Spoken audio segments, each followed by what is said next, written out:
What I want to do today is that record actually? Yes. My God. Okay. So what I want to do today, as a way of beginning, is to use one specific book, the book of Job, as a kind of paradigmatic entry point into the problem of theology, the breakdown of theological consciousness, and the rebuilding of a theological consciousness. Not that this is the perfect model, but it will provide a certain kind of phenomenological structure to what it means to live in a theological world, to lose one's consciousness or confidence, or the sense of plausibility and explanation, and then the long process of rebuilding through various levels of understanding, self-understanding, understanding through tradition, understanding through experience, and also a certain form of divine intuition or awareness. The revelation that appears at the end of the book of Job, as we'll see, is within a narrative framework. So it's not a traditional notion of revelation, but it's a narrative construction of another level that changes his consciousness. It will also include, as we will see, the ongoing process of hermeneutics, one's life being constantly reevaluated.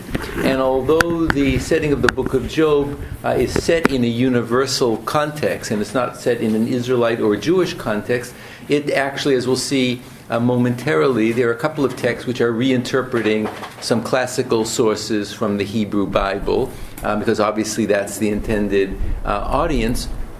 And so we already have the hermeneutical reinterpretation of certain texts, or the use of certain texts to ironize the problem of what it means to be a religious person.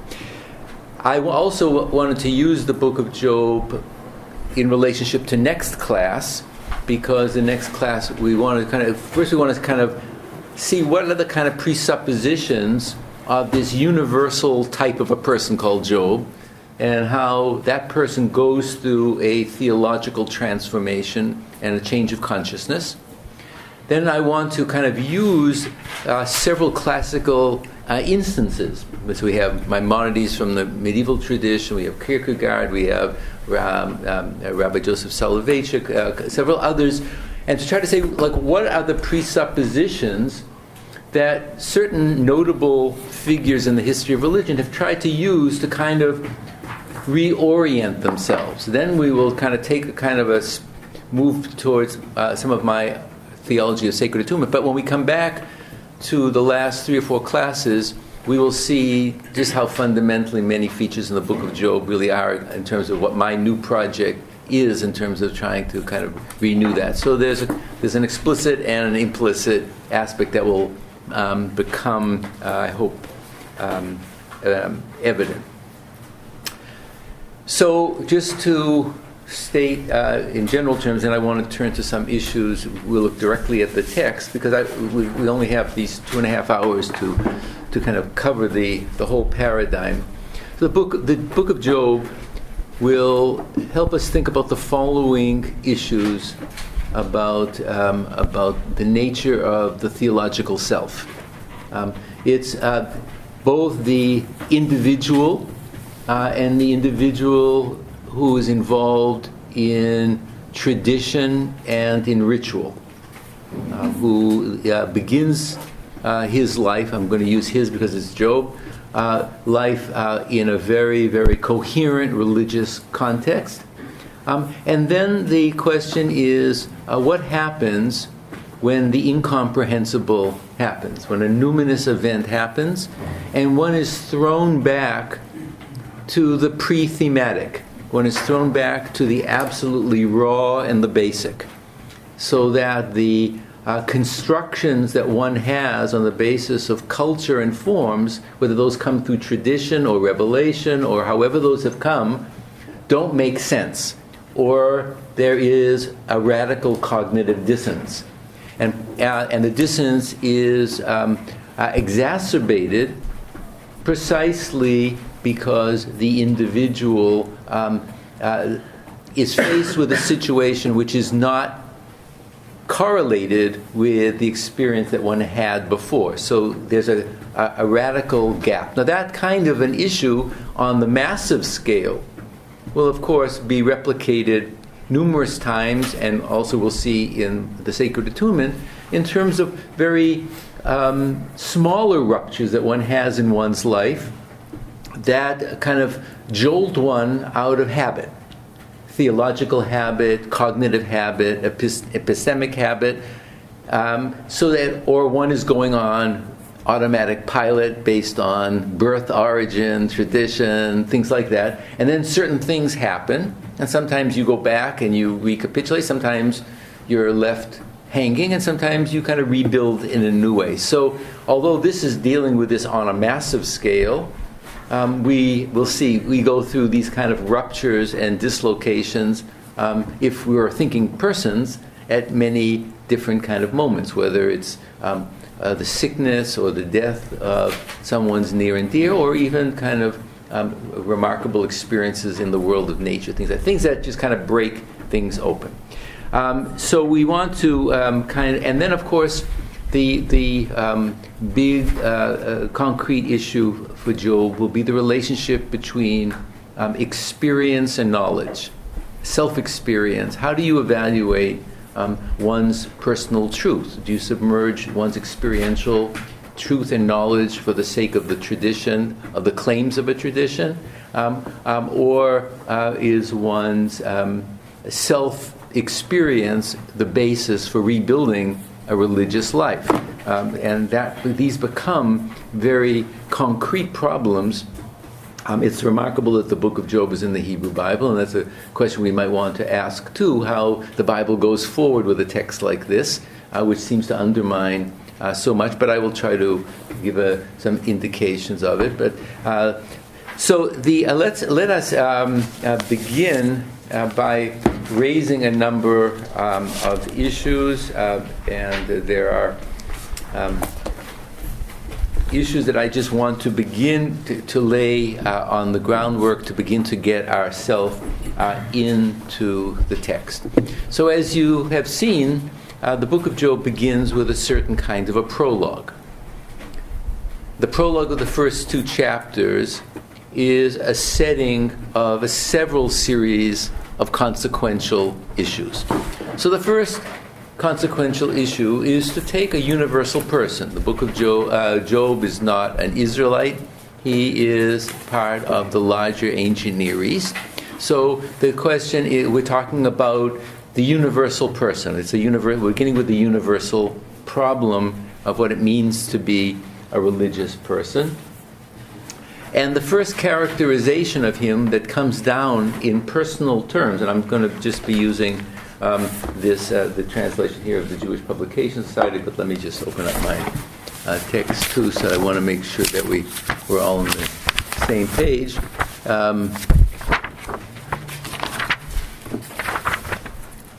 So as I've mentioned to others on other occasions, his characterization, because yes? I'm so sorry to interrupt you, but what translation are you using? I'm using the Jewish Publication Society, but you can use any translation that you have. Okay, and if you have an issue that arises, just let me know that you think it's a different meaning, and I'll try to clarify what's going on. I'm just using this because I just pulled this off the shelf, but we can whatever you have in front of you, I want you to feel comfortable using. Okay, okay. Just don't use the Septuagint in class, simply because it's so different from things that I don't want to spend the whole class justifying the relationship between the Greek text and the Hebrew. Yeah. If you mention translations, what you say just about a couple of books of the introductions to the book of Job you like? Well, let's just jump right in first, because I want to just kind of do this without presuppositions. So the presuppositions of the book are established by the book itself. We want to just kind of take this kind of first order naivete about what is going on in the work, and who is the person that we're dealing with. We're dealing with a person who's called Tam V'Yashar, translated in here as blameless and upright, who is Yorei Elohim, which is understood to be God-fearing, or we would say have divine reverence or awe of the divine, and Sur Mira, shuns evil. So if we were to say these are three spiritual characteristics of the person that is at the beginning, his first characteristic, we would say, is internal integrity, right? He is upright and innocent. That is to say, there's a kind of a quality of himself that is concerned with uprightness, of dealing with things in an honest and in a way of integrity, right? So that's Job in relationship, or that religious person who is presented in an ideal way, who is concerned with the right ordering of himself and doesn't want to speak falsehoods towards himself about the world, and he wants to live with a clean religious consciousness. Not necessarily conscious, but a religious consciousness, right? That things are in a balanced way. The second is this kind of a person is using here a kind of wisdom term, that he's Yorei Elohim. That is to say, he has utter awe and reverence for the majesty of creation. Right? He's not talking about a God necessarily of a personal God. He's not talking necessarily about a God of will and revelation. He's not talking about a God who necessarily gives law or redeems or whatever. It's that first natural level. So we're dealing with a person who's in a state of natural religion in a certain sense. Right? Natural religion begins with a person who wants to have an internal piety and a balance, a person who has what, let's say, what Wordsworth would call natural piety, this sense of cosmic awe and reverence, which induces a different sense of humility, a sense of proportion. So there's an inner, so this issue of measure, and this is going to be a thematic. Remember the famous, this is sort of a guiding principle for me, but the famous line of Hölderlin, is there a mass? Is there a measure for human beings on earth? Like, how do you establish a measure for evaluating things? Your inner life, your religious life, what kinds of measures do you use for this kind of issue? Is it tradition? Is it a revelation? And so on. We first see Job is being described, his predisposition is, this is who he is internally, according to the narrator. He is in a massive context that gives him a different sense of proportion, simply a person. He's not God. He doesn't make pretensions. He's there in a state of reverence, of awe, of divine. So there's a sense of infinite height in relationship to God, and a sense of lowliness for the person, but internally there's a kind of inner structure. And then he is described as Sur Mira. So this is a bad translation. It says shunned evil. That's not really. He turns away from evil. Let's say he doesn't build it up. It doesn't mean that there isn't evil in the world or bad things, but he's not that kind of a person who gives strength to those kinds of things in the world. It's not like he does good. It's not saying that he's doing good. He just doesn't do evil, right? He's concerned that if there are bad things, he is not one who upbuilds the bad, right? He turns away from that, so that's a characteristic of who he is. So he's not. The narrator is telling us there could be all kind. There is already ra in the world. There is things, whatever they are, whether they're natural or personal or interpersonal, those things exist in the world. But this person, both from the sense of inwardness and the sense of transcendence, turns away from those kinds of things. So there is spiritual integrity on the inside. There is absolute awe and transcendence as a religious mode, if we wanted to separate these things. And there is that third mode, which is what we might call ethics. And the ethics here is that the things that tend to break down life and order are things that he disregards and moves away from. Okay? He's a guy who minds his own business. Maybe.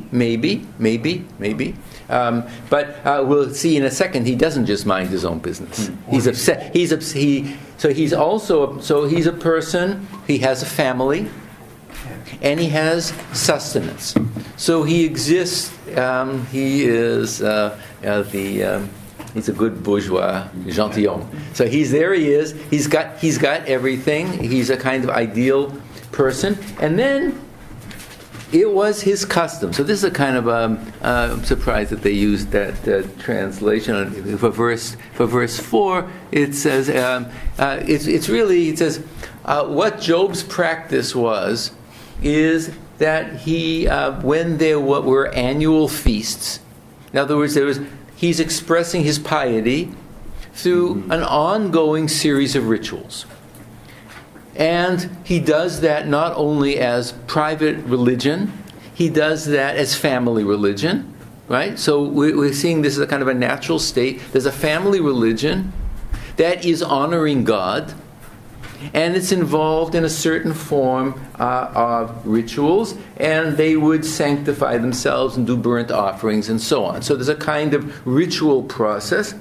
And then we see that this Job is not only concerned to build up his world with an orderly ritual life, what Peter Berger would call a sacred canopy, that you order the world through ritual.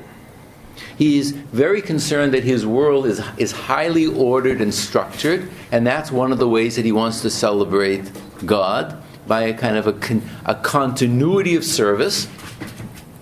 But he's concerned not that his sons are not performing the ritual, but their inner motivation is wrong.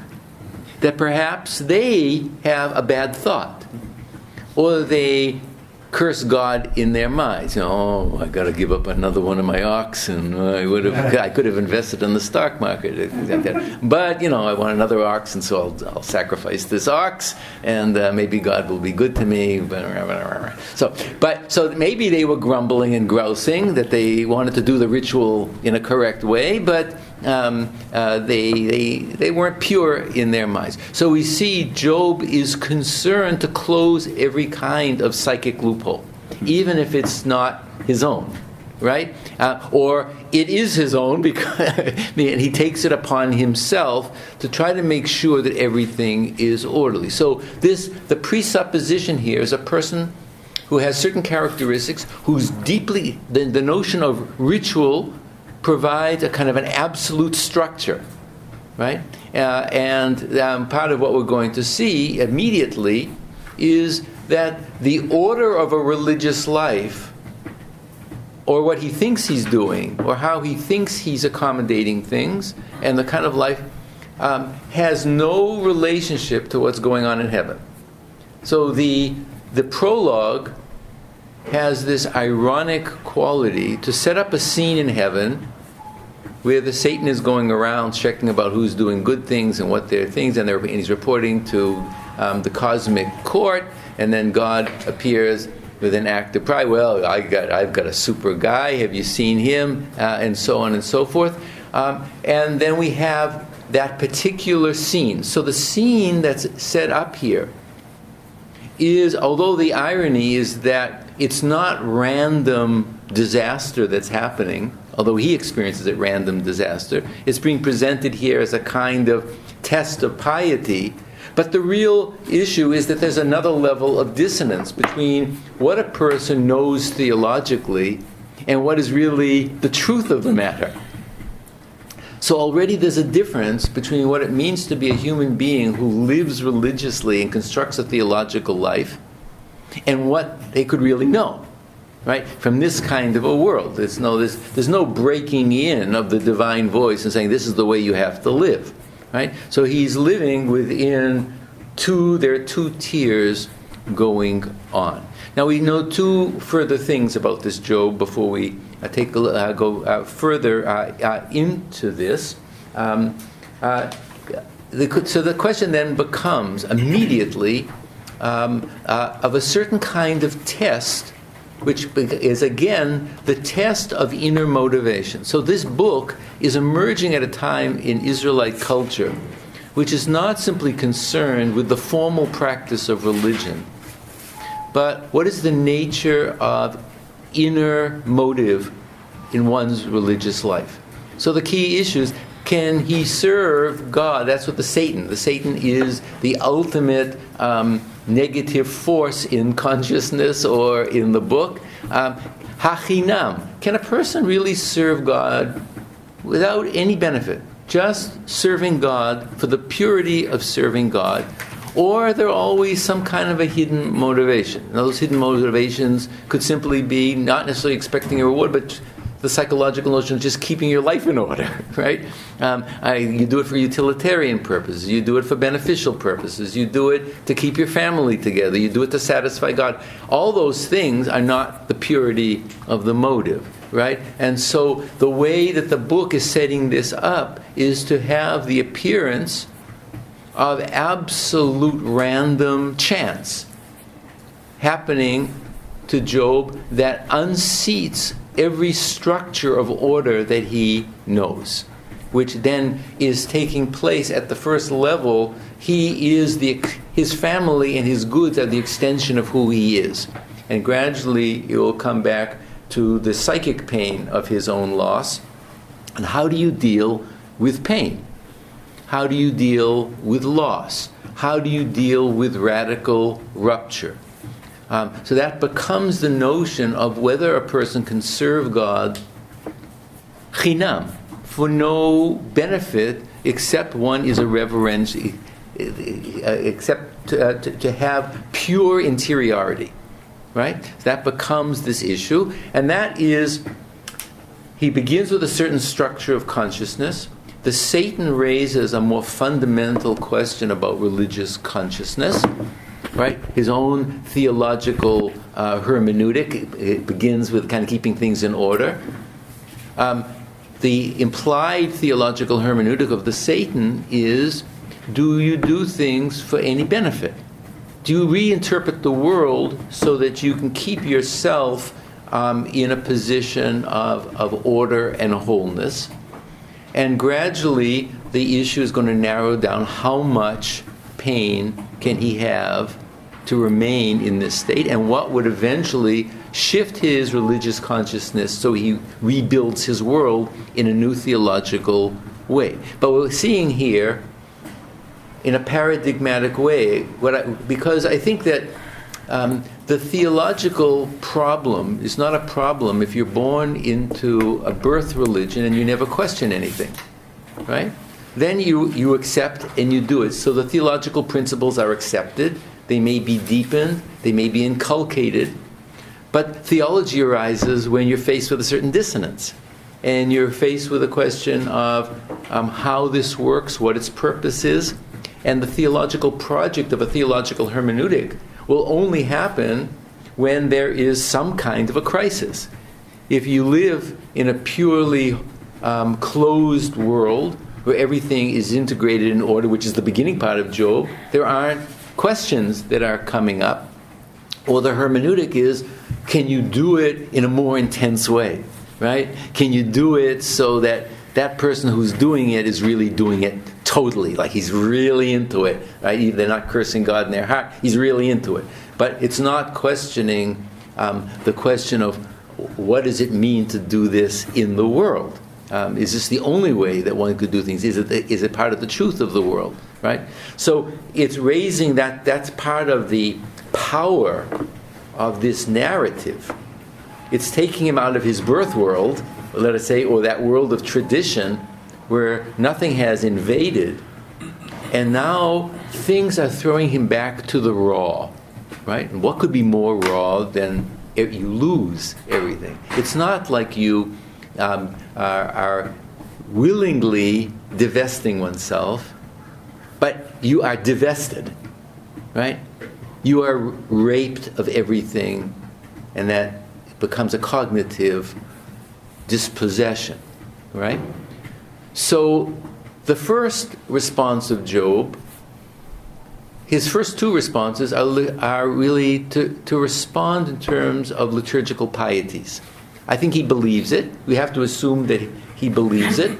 But he's keeping things in order by a certain form of ritual remark. So in 121 he says, "Naked came I out of my mother's womb, naked shall I return. The Lord has given, the Lord has taken. Blessed be the name of the Lord." We'll see how Kierkegaard will interpret that next week in an extraordinarily powerful spiritual way. But you see, this first response of Job is to say, I have no expectations. I am simply a creature of flesh and blood. I was born of mortal flesh. I will die. And I have no claims upon existence. God gives, God takes away. He's not blaming. So he appears to maintain a certain kind of piety, right? But the narrator is telling us it's not so perfect, because it said he didn't sin and cast reproach. We'll see in the second time he didn't say anything through his lips, right? In other words, the narrator is trying to indicate there's something brewing in Job, but he keeps his ritual world together through ritual statements, right? And those ritual pieties also help you keep that dissonance together, right? So that becomes, this is already a theological hermeneutic, isn't it? This is a hermeneutical statement of a profound nature, and very pious. If this was the end of the book, you would say he is a person of uprightness and purity, right? He is a person who says, I am simply a mortal creature, and God gives and God takes. I can't make any claims upon God. That's what it means to have reverence for God, right? And so I'm in a radical existential situation, right? That is a theological hermeneutic, is it not? It's not just a ritual statement. It's trying to place the tragedy into a theological. It's not presented as a justification as such, because we'll see when he deals with the friends, the notion of theological hermeneutics has a form of justification, rational justification, trying to present arguments. This is a kind of argument, but it's presented as a kind of a liturgical piety that is stating, this is my inner center point, right? It's and when the tragedy deepens, his wife then blurts out, how long are you going to hold on to this cognitive thing of being tam, being innocent? She says, machazik. How long are you going to kind of disregard what's really going on around you and keep mouthing all of these pieties? And he says, damn fool. Are you going to be one of these damn fools? He said, are we going to accept the good and not accept the bad or the evil? And we receive things from God. So notice the shift that has taken place, right? It's not just he's still in the level of a pious statement, although he's a little bit angrier by this claim that you're just holding on to your cognitive by your fingertips, right? You're holding on, and she sort of calls him on it. You're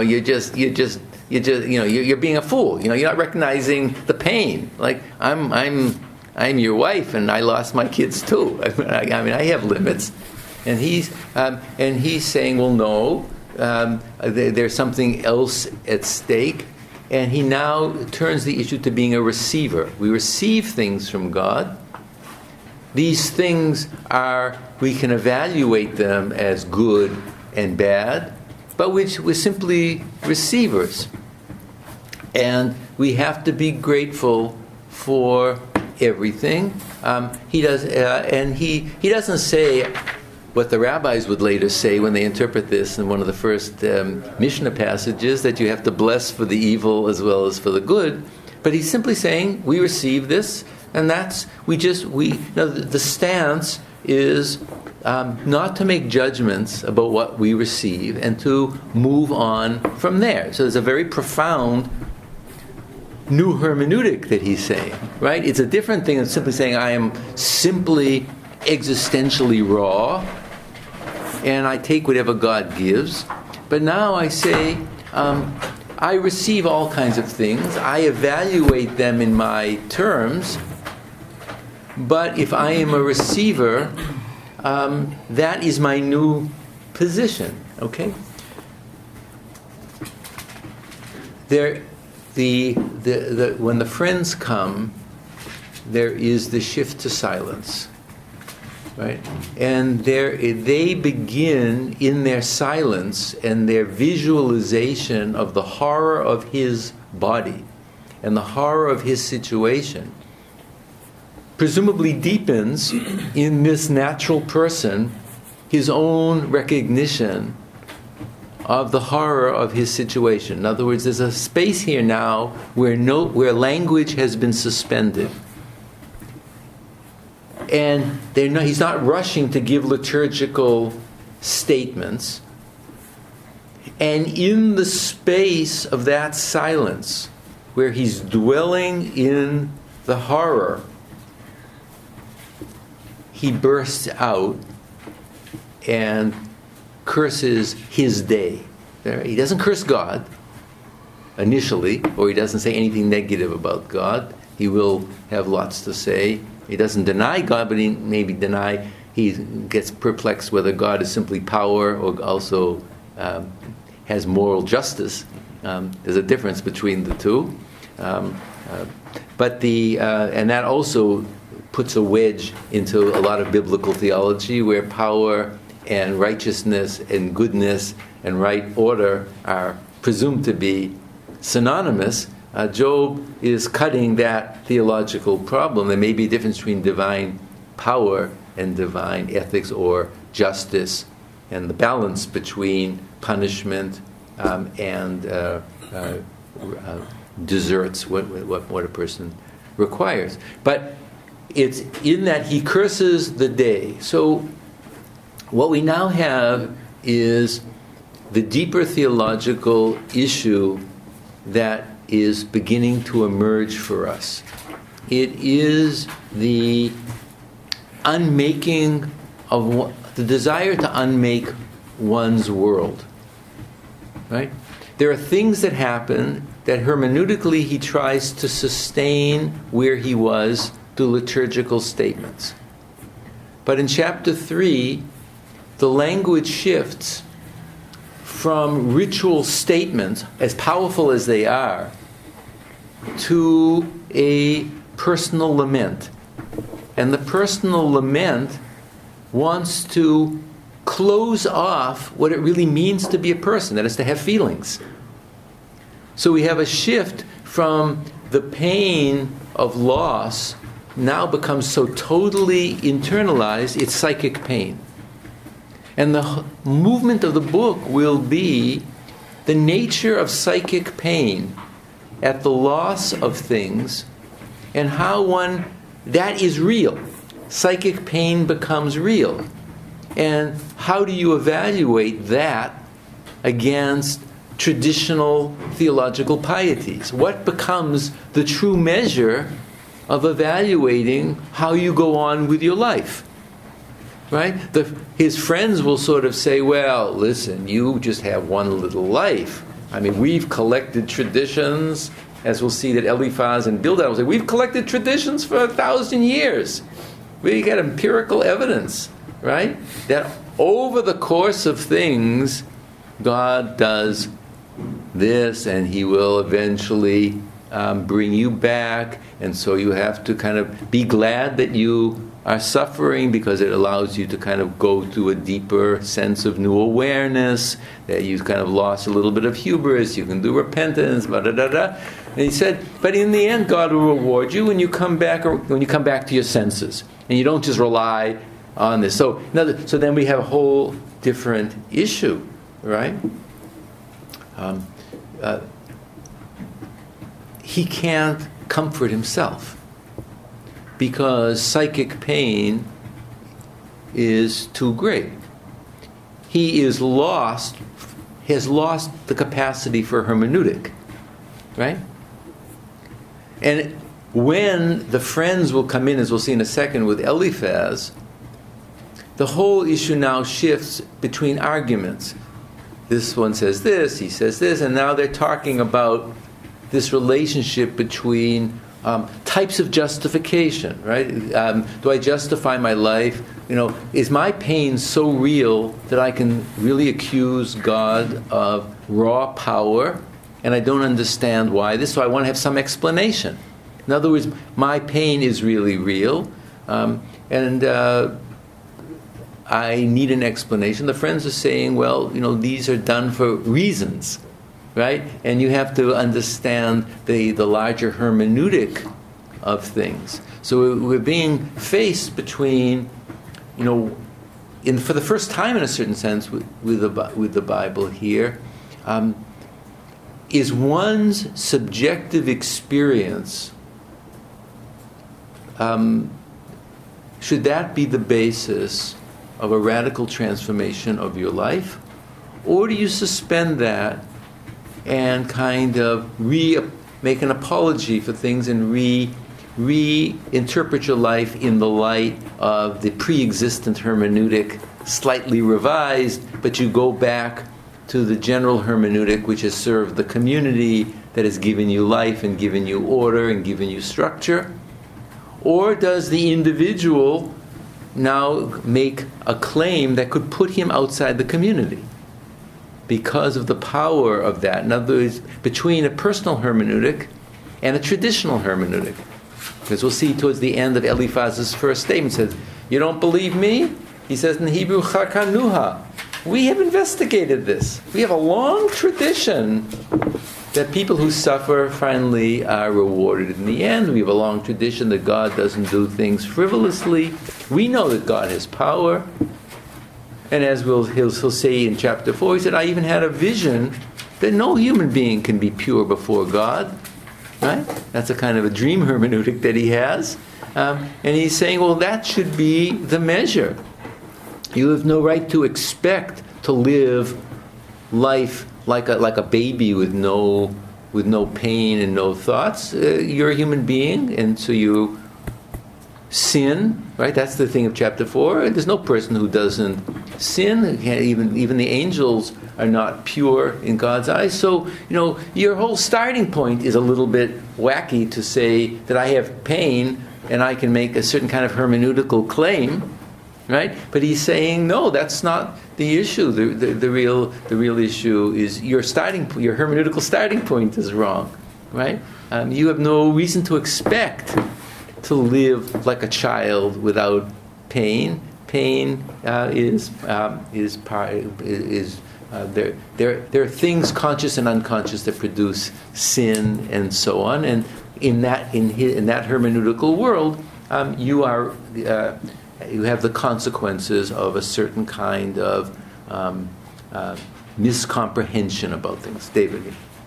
Just a thought. Would it be right to say that, based on Eliphaz's words to Job, that Job, in a sense, has been literally born once he left the protected environment, and so he was forced to think hermeneutically only after, and so, in a certain sense, reaffirming his own existence while thinking hermeneutically, because he cannot do this when he was. I think he shifts he shifts the hermeneutical ground.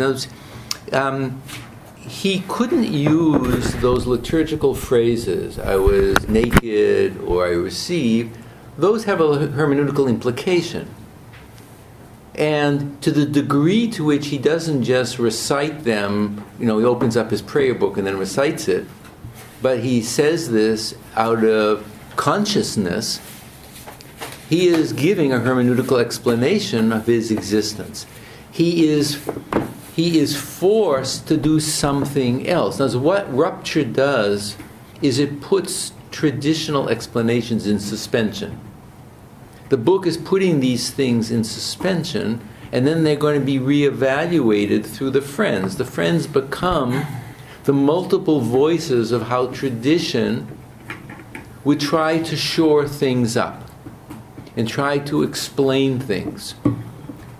Job in chapter 3 makes the strong claim that, as you can see, towards the he says he wished he could die, right? So it's not just the birth that he has is the birth of a different level of awareness, and he wants to blot that out. He wants to numb the psychic pain by wishing the fact that he could curse the day that he was born. He wants to curse the light that gives the light of consciousness and awareness. And then he goes on towards the end of the chapter to say that it's not just my pain, but the whole human project is filled with pain. He said, people, look what he said. He goes on. He says, God gives life.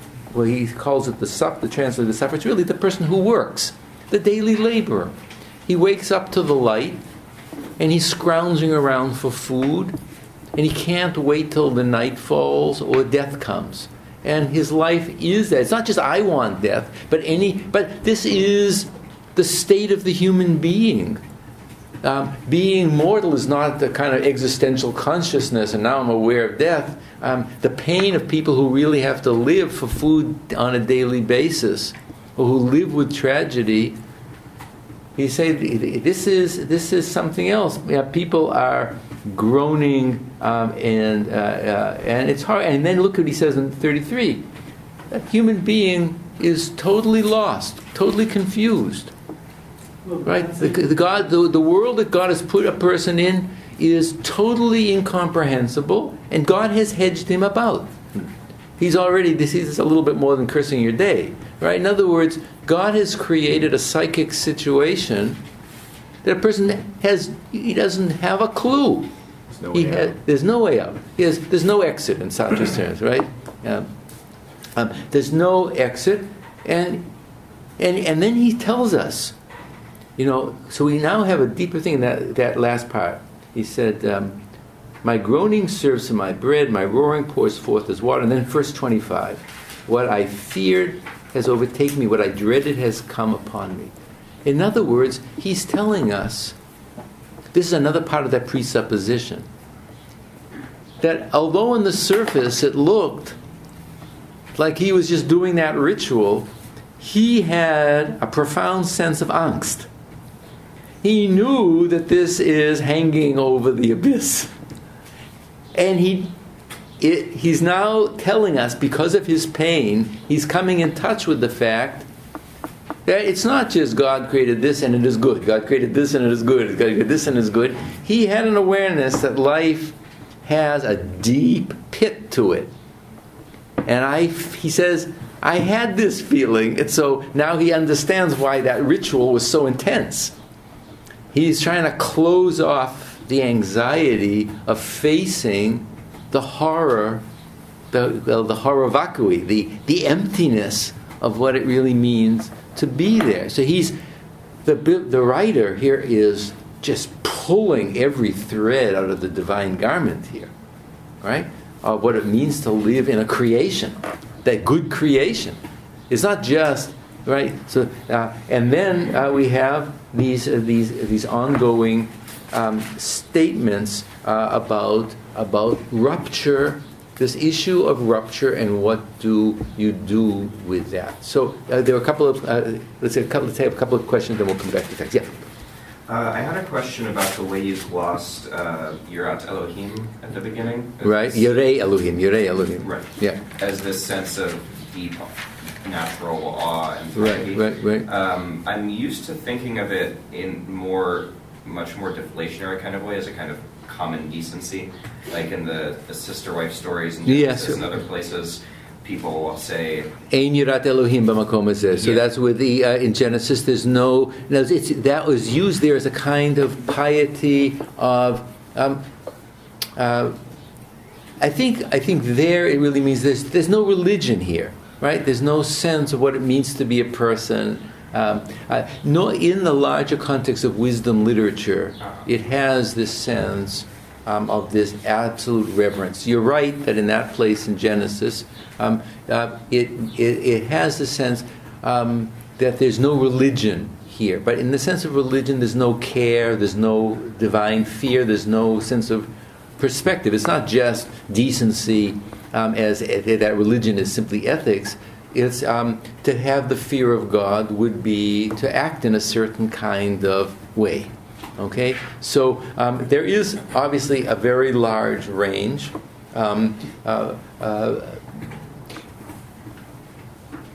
I can understand what you're saying. For me, it would flatten out that first verse. In other words, but if I took your reading, which may,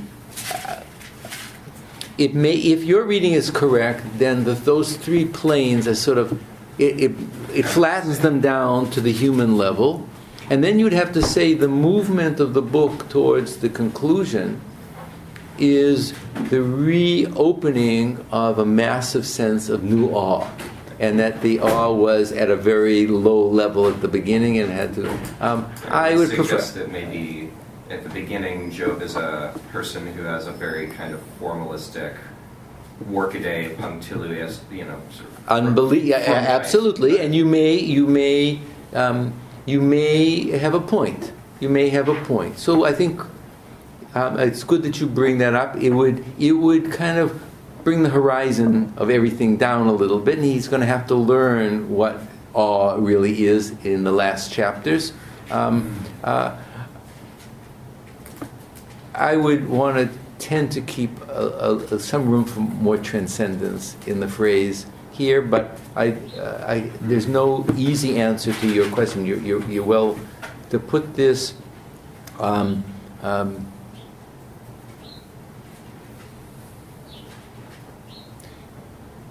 So, as we'll see in a second with chapter 28, which is a variation of the phrase that appears in Proverbs, which says, the beginning of wisdom is the fear of the Lord.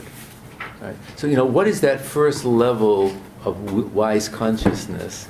Is to change the measure and proportions, right? To put yourself in a certain kind of structural relationship. So it's between what I know and what can be known, right? Or the first level of real wisdom is not to know things, but to be aware of the context in which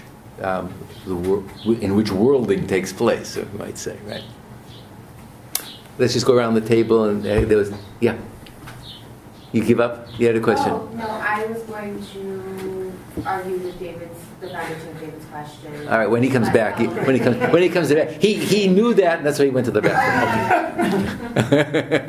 When he comes back, you can, yeah. Yeah. Please, yeah. So there's certainly a difference between Job in chapter 1 and chapter 42. There is a change in his theological conscience. Yeah. And the writer might wish the readers go through this change with him. The troubling for me is that how to understand this change and what's the nature. And you described a very radical transformation from a... Well, I haven't got. I'm going to take us through that. I'm going to take us through the steps. Yeah, I'm going to wait. But my trouble is that he, in the first stage, he's like a preach this secret canopy. In Peter Berg's case, it's the pluralism that struck him. But in this case, it's God's action that struck the usual routine. He began to rethink. However, in his response to the first response, he said, we should take good and bad, and his rebuke to his wife. If we take it that liturgically, it's like purely just to maintain, not blaspheme God, but take it more theologically. Doesn't that say, his response says, there is something in the original consciousness can comprehend this change, this unusual events. It may be not that powerful enough to understand that. Or I'm not even saying... I think I may even agree with you. I want to see. I don't think... We might even be able to say that some of the things that Job says at this prologues, those statements, are not absolutely dissonant with the new consciousness that he will come in chapters 38 and following. Yeah. But it comes through a different structure of mind. It's one thing to say certain kinds of things in a kind of an attempt to keep things together. It's another when one is willing to go through the full dialectic of integrating everything that one knows. So I think let's keep that in suspension of whether at least my reading of the end will be like this point. I think there will be a difference, but nevertheless, you could come back to a certain theological position of an earlier stage of your life, but with a different level of wisdom, right?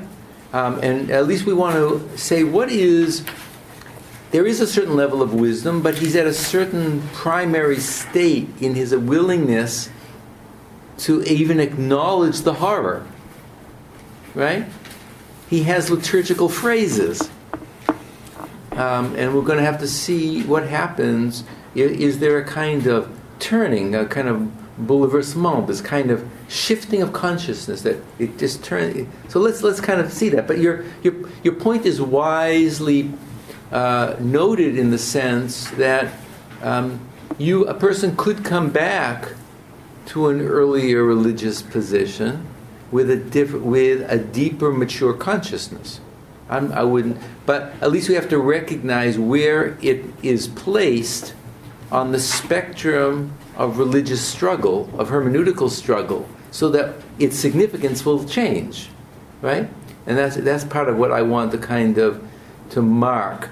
There were just a couple more things. Tzvi, and then I just wanted to follow up on what Vincent's remark. Okay. With regard to Elohim. One says, so we have Elohim, and if I'm not mistaken, reverence or fear of God, right?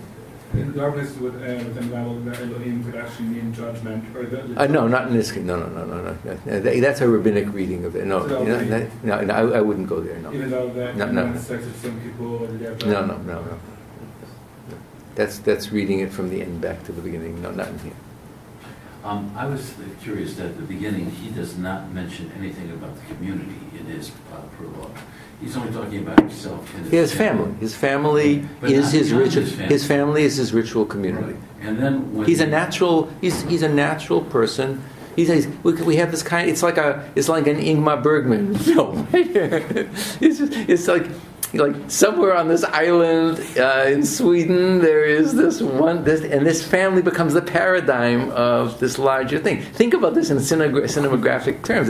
If Bergman was to do this movie, you take a family, right, and that family becomes symbolic of community in the whole business.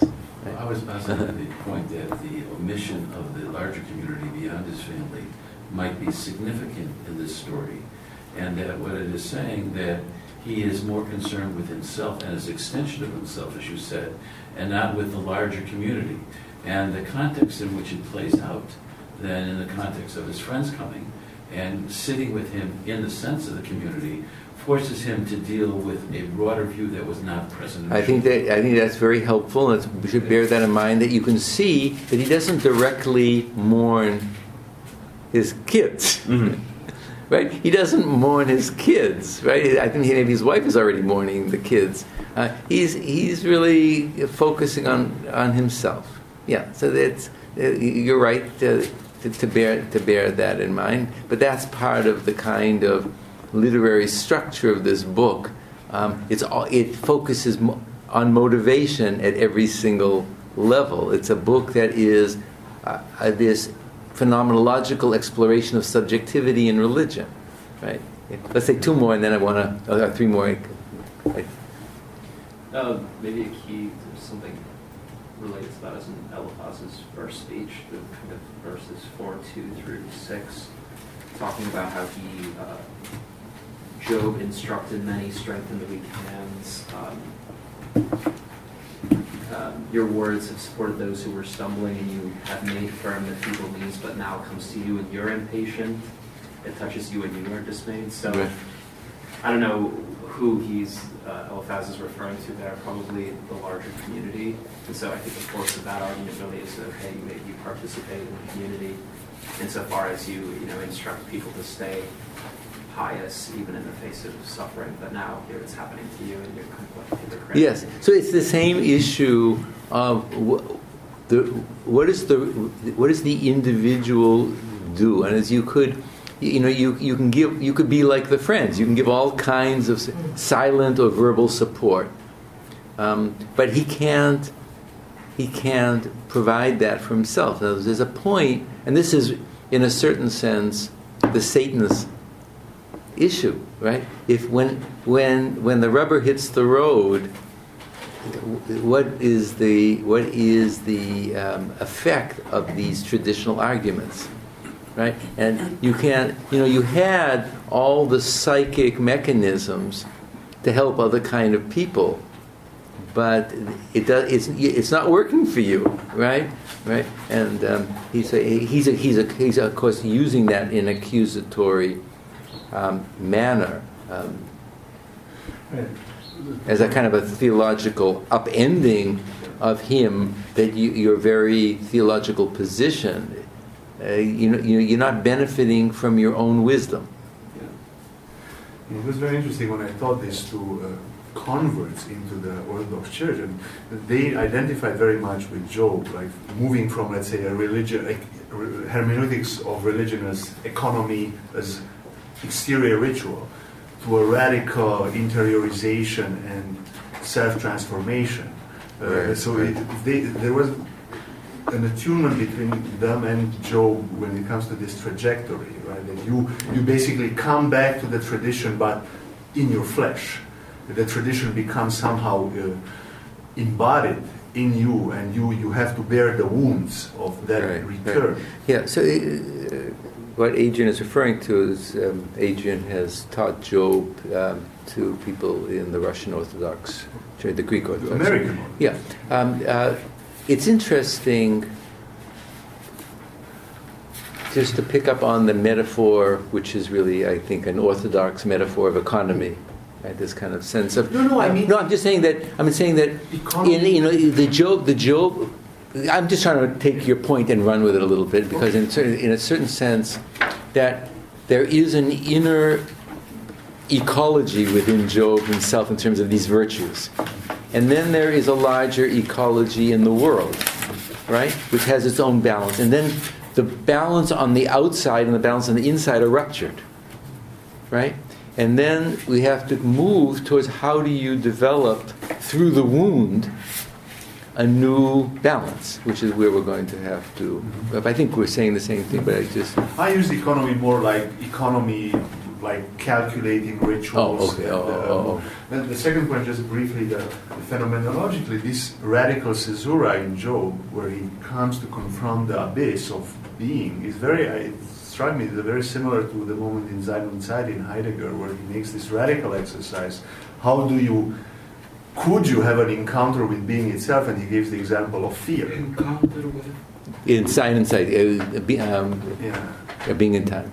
There's a similarity with how the radical suspension of beings and of anything constructed by humans. Right. Or it's an awakening to this Geworfenheit, this thrownness. You are awakened to the fact that you're a foundling in existence, and you haven't been birthed into any. There's no maternal womb here. You just went, you're out there. You're out there on the hills. But it's like an exposed baby.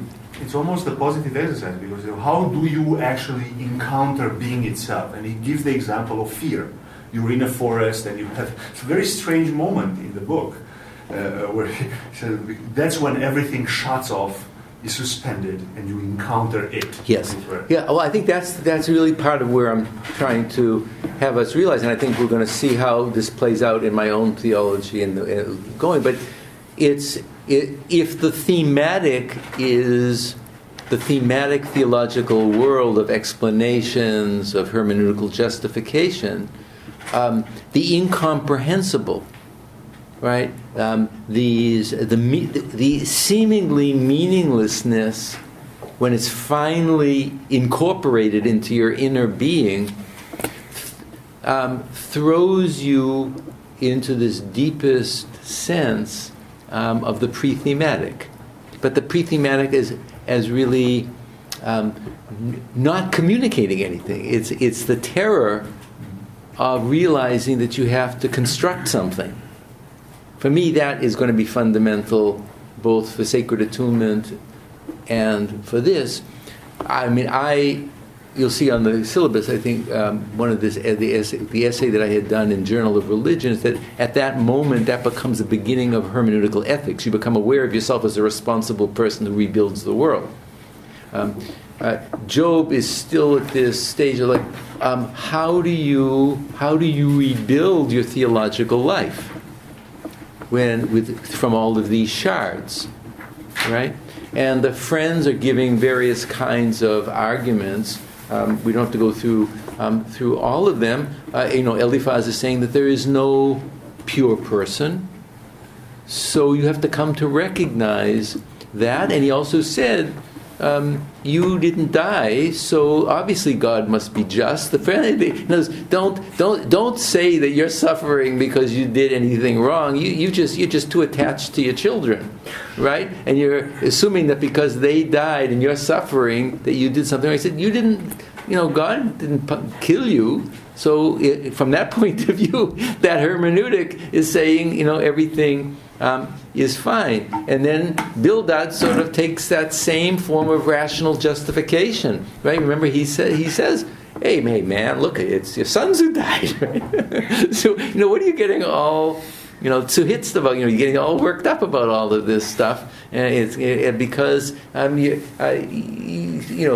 get yourself out of the picture.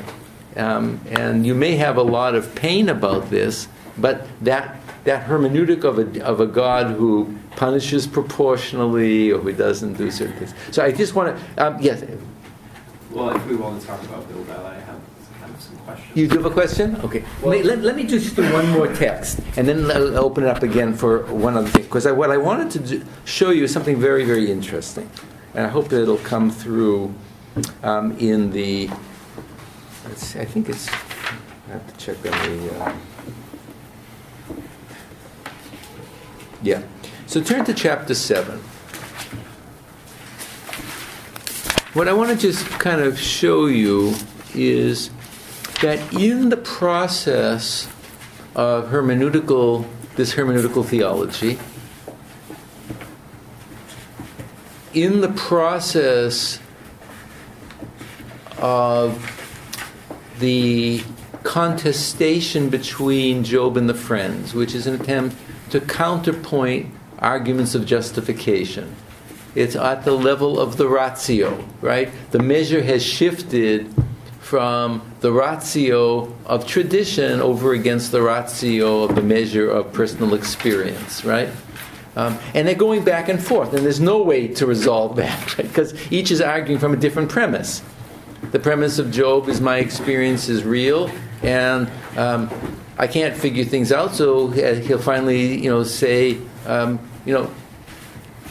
it's all over the place. I can't make a judgment. God punishes the good and evil like one, right? He goes that far in what his friends would consider to be a blasphemous statement. But the friends are kind of constantly trying to take pieces of his argument and reconstruct it theologically. It would be interesting if you want to go through the thing to see the arguments are intertwined in a very deep rhetorical manner. Each one picks up a piece and tries to turn the argument in their favor, and then Job will respond and pick up a piece of the argument and try to turn that. But they're at this level of ratio, of trying to convince each other of what's going on. I wanted to just show you one other dimension of this, which gets at a different level of the theological hermeneutic, which is not just how they each are trying to kind of shore up their argument, one on the basis of tradition and traditional arguments of divine justice and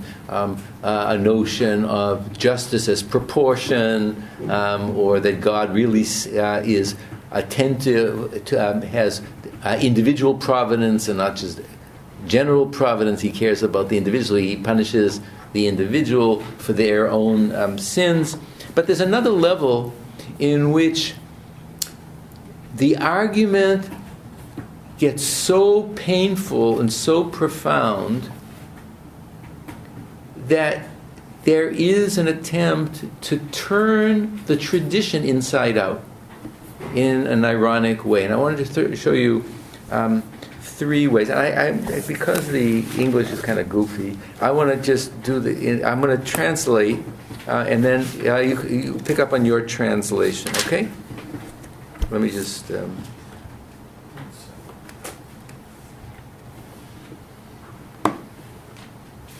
So the first one...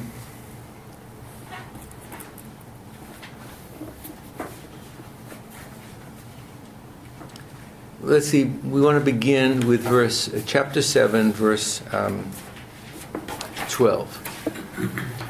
So Job is pushing back hermeneutically against the friends, right? And he's trying to say, look, I know what you know. Like, I know these traditions. I also know what I've experienced. Why are you trying to shut me up, right? Why are you trying to stop the theological discussion? So look at what he says...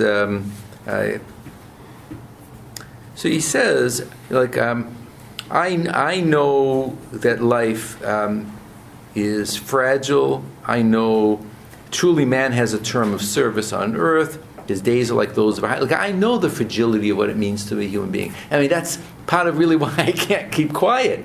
I mean, there has to be some dignity even for frail mortal persons. And what is the integrity of a frail mortal person? To stand up and hold on to integrity even against the storm of what he thinks to be divine injustice. That becomes... He's trying to find a place of integrity despite everything. He's not denying God, but how do you keep yourself within that? He says, my days fly faster than a weaver's shuttle, verse 6. They come to their end without hope. I know that my life is wind, etc., etc. My eyes gaze at things will pass. But, he says in 11, I will not speak with restraint. In other words, all I have is my theological hermeneutic. All I have is my attempt to explain my life. All I have is my attempt to do this. So I will complain in the bitterness of my soul, verse 11. I will give voice to my anguish. In other words, in a certain sense, this theology of protest preserves the dignity of the self, and the dignity of the self, paradoxically, can't be separated from the divine that he is struggling with. It's not just a private... He's not just out there without any context, but his dignity is within a space that the whole hermeneutical issue comes to bear. If God was irrelevant to his life or any larger understanding of meaning, he would just shut up and go on, pack it up and go climb a mountain someplace, right? Or, take some energy bars and go out for a hike. But he can't do that because the theological context and his context are entwined.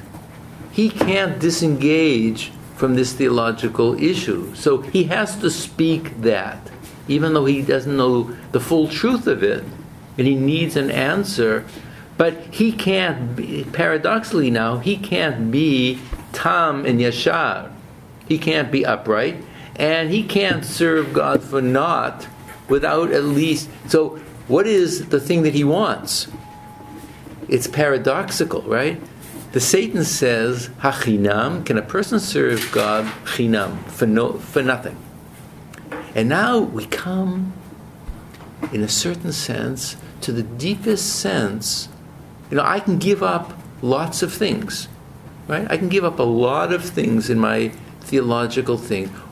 And the book of Job is saying, what is the one thing that may mean that Satan is right? That you can't serve God for nothing.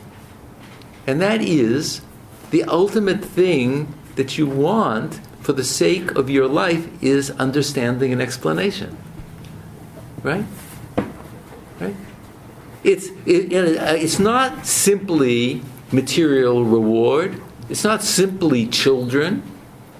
It's not simply justification that God says, you're right, I'm doing it this way, or that tradition is saying. The ultimate thing, which may mean that you can never serve God purely, right? The paradox here is that, it's like Viktor Frankl's The Search for Meaning, right? Viktor Frankl was a psychologist in the concentration camps, and he developed a type of theology called logotherapy. And it's not too much known now, but it became well known after the Second World War in the early 50s. But logotherapy is that ultimately the bottom line is a search for meaning. Now, people, you can be put into any context, but some kind of meaning, not just explanation, but some meaning, right? So I'm just raising this paradoxically so that you see that now our problem from a point of view of theological hermeneutics is much more radical. Right? You could say, well, I can develop a piety towards God, and I say God is omnipotent and God is omniscient and all belongs to God, but that's already an explanation. And so I'm not serving God in simply, yes, master, without any thought, right? Right?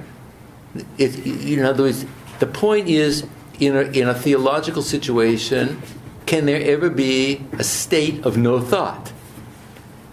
And the book of Job is saying, ultimately, no matter how far you get pushed back, to the degree to which you are conscious of yourself as person, the service at least wants meaning, even if the meaning is the opposite extreme of where you started out your religious life. But to live, or if the meaning is that everything is meaningless, that's a meaning, right? Exactly. Right? So just think about the question of whether you can ever get behind that problem. And the book of Job is exploring that real paradox. Even if I say life is meaningless, I'm giving a meaning. And so I'm living in my world, in a theological world, with a theological hermeneutic, where that is my, that's my credo. I believe in meaninglessness. Thank God. God gives me the right to say that everything is meaningless. So what I want you to see is how radical the issue is getting, because we're in still a world that is not. We're not in a world like the other books of the Bible. So you have a statement of this is what you do, and this is the teaching, and this is the meaning, and this is the order, and this is the story that's coming from another realm. Right? Job is he's in the ceiling, right? Trying to figure it out. He's trying to work it out, and there is no external measure of a divine voice or commandments or some revelation that says this is the way, right? So he's trying to figure out the way, right? Now, so I just want to point out this, and then we can have a few more questions before we still have some. We have time for the radical stuff. So this is kind of radical too, what it's saying. But can you understand how what's at stake here in theological hermeneutics? It's as basic as basic can be, and then it works all the way up and down the traditional statements that you've inherited from tradition or from your parents or from your life or from the text that you're living in. But it goes back to the absolute core of can I live without meaning and not even say that, right? I'm not sure that that's an even. We'd have to wait, I guess, for a Borges story about that. But I mean, in other words, it turns paradox into absolute silence. But I wanted to show you this other dimension. So he says, I have to speak. There's nothing but speech because that keeps me alive. It keeps me alive in relationship to my problem.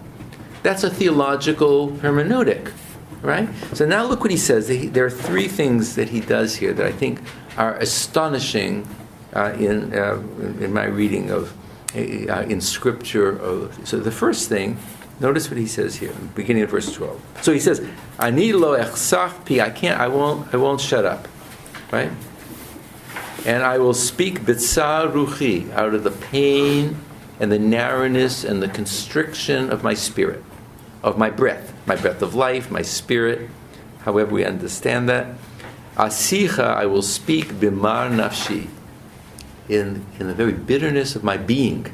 It's not soul, that's a later understanding. But my hermeneutic comes from my radical thrownness and awareness of this new reality, of the pain of confusion. So I keep speaking, I'm not trying to speak my way into meaning. I'm just trying to speak my way into a kind of dignity of consciousness. And that is a hermeneutic already that he's doing. It's very radical here. We're not dealing with conventional theology. If you want that, you don't read the book of Job. So, now look what he says in verse 12. Yeah? I just have a question. Translation. Or translating your lecture, actually. You just said my hermeneutic comes from my radical thrownness. That's a term. We ought to ask Adrian, who's more of the Heideggerian than I am, but Heidegger uses a term. You've heard of Heidegger, right? Yeah. So Heidegger uses a term. So Heidegger uses a term in German. It's called Geworfenheit, right? Which means thrownness. Thrownness. Like you, state of being thrown. The state of being thrown, but it's a consciousness, right? The consciousness that you have is you just find yourself there without any context. Foundling, right? Huh? As you said, foundling. A foundling, okay, yeah, something of that nature. So now let's take a look at verse 11. 12. So now he's going to use, in the first part of this theological hermeneutic, the language of myth. Am I Yam? Am I the sea monster Yam? Am I the Tanin? Am I the dragon? That you try to muzzle me? That I would think that nothing is going to keep me quiet because I have been shattered by my dreams and my visions. So his first argument, and I would rather, I would be choked, but I won't allow myself to do this. So he's speaking, we don't know whether he's speaking to the friends here or to God. In the next statement, maybe he's also addressing God. But the first statement is this some kind of a cosmic battle that's going on? That you're trying to kind of, that my argument, that we're dealing with some kind of a theomachy or a divine battle, that you're trying to contain me? I mean, I'm just a human being who's trying to find meaning and justification. So he uses a theological hermeneutic of these rhetorical questions by alluding to Canaanite or Mesopotamian myth.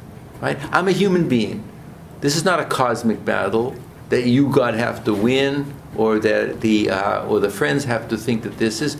I'm a human being who can't be stopped, and I'm even stronger in a certain sense. You're trying to muzzle me like you're muzzling a cosmic monster, but I'm a human being, and I am going to speak through my pain unendingly. Now, take a look at verse 17 and 18. I'll translate into the English. What is man, or the human being, that you exalt him, and that you pay mind to him, that you Latif it says that you kind of give consciousness, or you single the person out every day and test him at every moment. You don't even let me swallow my spit. In other words, you are so all about me. That's what he says that, right? Lo tarpeni ad bil'i ruki. In other words, God, you're all over me, right? But notice what is he playing? What is the irony of this theological hermeneutic? I think he's referring to, or maybe to Psalm 8. Absolutely. The language is basically the same, but the valence is the opposite. Absolutely. Right? If you look at Psalm 8, he says, it's the same language. What is man that you attend to him? What is man that you tifkedenu, that you appoint him or you visit him? That you raise him up to be a little lower than the angels. Right? In other words, it's the opposite conclusion, right? So he's now using not just a mythic argument for theological hermeneutic, he's using liturgical language from the tradition that was used to exalt the human being among all the creatures of the earth, if you look at that psalm, and that the human being is raised up to be a little lower than the gods or the angels, right? Now, it's a rhetorical question. Like, what is the human being that you have chosen to give such dignity to? And now he's turning this around. He's turning God into an enemy or an aggressor. Like notice the theological. This is the theological hermeneutic of pain. Right? He's taken a tradition of exaltation of the divine and turned this into, you're so all about me that you're checking on me when I wake up, you're checking if I made my bed, you're checking if I got dressed, you're checking if I swallow, right? Like there's no space. Give me space to be a human being, right? Like back off, God, right? Right? But I'm going to keep speaking. And then the third one, I think, is even more astonishing. So keep in mind this language of tifkedenu, and then notice which is this third argument, right? He's saying to God, like, hey God, it's not my problem. This is your problem. He said, if I have sinned, like, what's it to you? Like, how does that affect you? If you're really God, why are you getting yourself so reactive? Super reactive, right? This is not my language. This is Mr. Job's language, right? He says, Chatati ma'yafalach notzer hadam. Has my action, how is it affecting you, creator of man? Now, I just want to only point out one thing. So we have in verse 18 the Hebrew tifkedenu. We have in verse 20 to sin. What have I done to you? Notzer hadam, creator of man. Then you have that phrase in verse 21. Why don't you forgive my sin? Tisa pish'i. Then ta'avir et avoni, to overlook my folly or my sin, so that I am why can't you look away from me. Now, I can't go into the details, but if you look at this, the same way as the first one was a play on mythic themes of creation, like we have frequently in Scripture and in the Psalms. The second one is this radical inversion of Psalm 8. What is this inverting in the language? Anybody see it right off, or have you look at? It's the great statement in Exodus 34, verse 6 and 7 of the divine attributes, right? God is a God of mercy. Pokeid avonavot distifkadeno. He visits sins. He forgives. All the language of forgiveness is being played upon here, right? So he's now using the theological hermeneutic of God's self-revelation, of God's self as a God of mercy, the 13 attributes of mercy in Exodus 34, to turn this inside out by accusing God that God, you're getting caught up in this human universe. The Notzer Ha'adam it is not simply meant as the creator of man, but Notzer Avon, one who holds back his anger.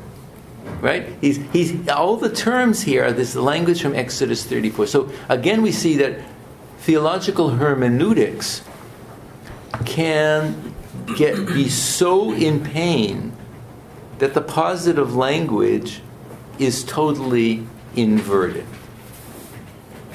So let's take a minute here. This will stop us with this discussion. Then we're going to move to chapter 28 in a second, but let's use this as a way of bringing us towards that end of the argument cycle. Okay, so anybody want to bring anything up so far? Yes, Svi. I just had a question. Where does the existential kind of experience and the theological reflection meet? I mean, is this kind of a pretty much, wishing to kind of escape its own pain, trying to kind of relieve himself of his own pain, or rather trying to reflect upon the nature of God? Through his pain, not necessarily stressing the fact that he is in pain and he's wishing to escape his own pain, but rather through that experience to try to kind of reflect upon what is knowledge of theological foundations with regard to the nature of God, and so forth. Or perhaps I think you're right. He is trying to reflect, but he's doing it through theological hermeneutics. In other words, in some cases, he's trying to find forms of justification, uses of tradition. In this particular case, he is trying to show that God is not really being the God that announced God's self in other books of the Bible. In other words, there is a kind of a deeper counterpoint of this language. Only those who could hear the counterpoint of this language. But I'm pointing this out is that in some cases theological hermeneutics also play off phrases from the tradition itself. Right? It's not just namely using liturgical language or trying to use theological justification, but in some cases the argument of theological hermeneutics is in such pain that it turns everything inside out as part of its argument, because he's trying to convey the sense that the God that he had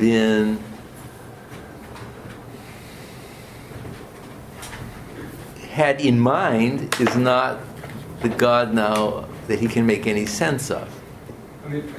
Is the questioning God in the sense that God is not as merciless, it doesn't have mercy, or in the sense that God needs us in order to be able to, needs to cause us pain in order to make him present and in order for us to be able to reflect on him? Well, that's part of his theological accusation within the hermeneutic. I'm focusing on the hermeneutic, but his accusation is this question: if you are transcendent, what am I? Why are you sort of laying into me with all of this power? You don't even leave me alone. So it's this accusation that is disproportionate and unbecoming of God to kind of, to smother him with punishments this way. Give me space to be a human being. In other words, let me have my dignity of Psalm 8, which you've taken away from me. Let me have the mercy of the divine attributes which you have inverted. Let me just be a person. But you are not living, you're not manifesting yourself in my experience according to your attributes. Is this saying that the lack of meaning that we had identified before even goes to the scripture itself? That the basic radical thought here is that not only are you not treating me the way you said you would, but the whole concept of revelation is in question and in play because of your failure to live up to what you told me. How can I rely on it? Yeah, well, it's all involved here, right? He's struggling with that. Yes, I agree. It's well. Let's say one more thing, then I want to go on to chapter 28. Follow up there. I think that's very interesting because it goes back to our discussion last time about what things are negotiable and what are not. And I think even though I see some of that, I also think that this way of posing the questions and this form of kind of inquiry, also prayer, lament, all these things combined, never really kind of question to what seems to me like the most basic stratum of it, which is like God is still somehow just or something like that. I mean, there's a bunch of things going on here. He's raising a question of what divine justice is, right? But I guess what I'm that already appeared. That language appeared already in that rhetorical question of Eliphaz in chapter 4, right? Can a person be justified or just before God? Right?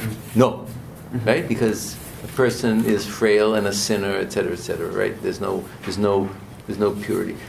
It doesn't raise the question in the abstract about God and justice and proportionality, but it's all in relationship to this of whether the proportions of experience, even if it's punishment, are related to the punishment fit the crime, right? But there are all different kinds of notions of what the measure is, as we're going to see as we move to chapter 28 and then to the final issues. It becomes even stronger. You're right. From the point of view of some of the texts that are undoubtedly being counterpointed, but not explicitly, let's say Deuteronomic theology, where there is reward for obedience and punishment for disobedience, that is presented in relationship to both active divine providence and a kind of divine proportionality, right?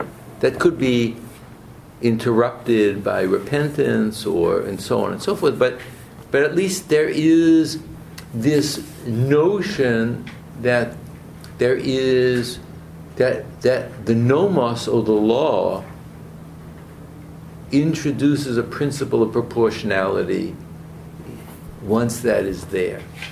I mean, in this case, without the law, or without any notion of absolute forgiveness, right?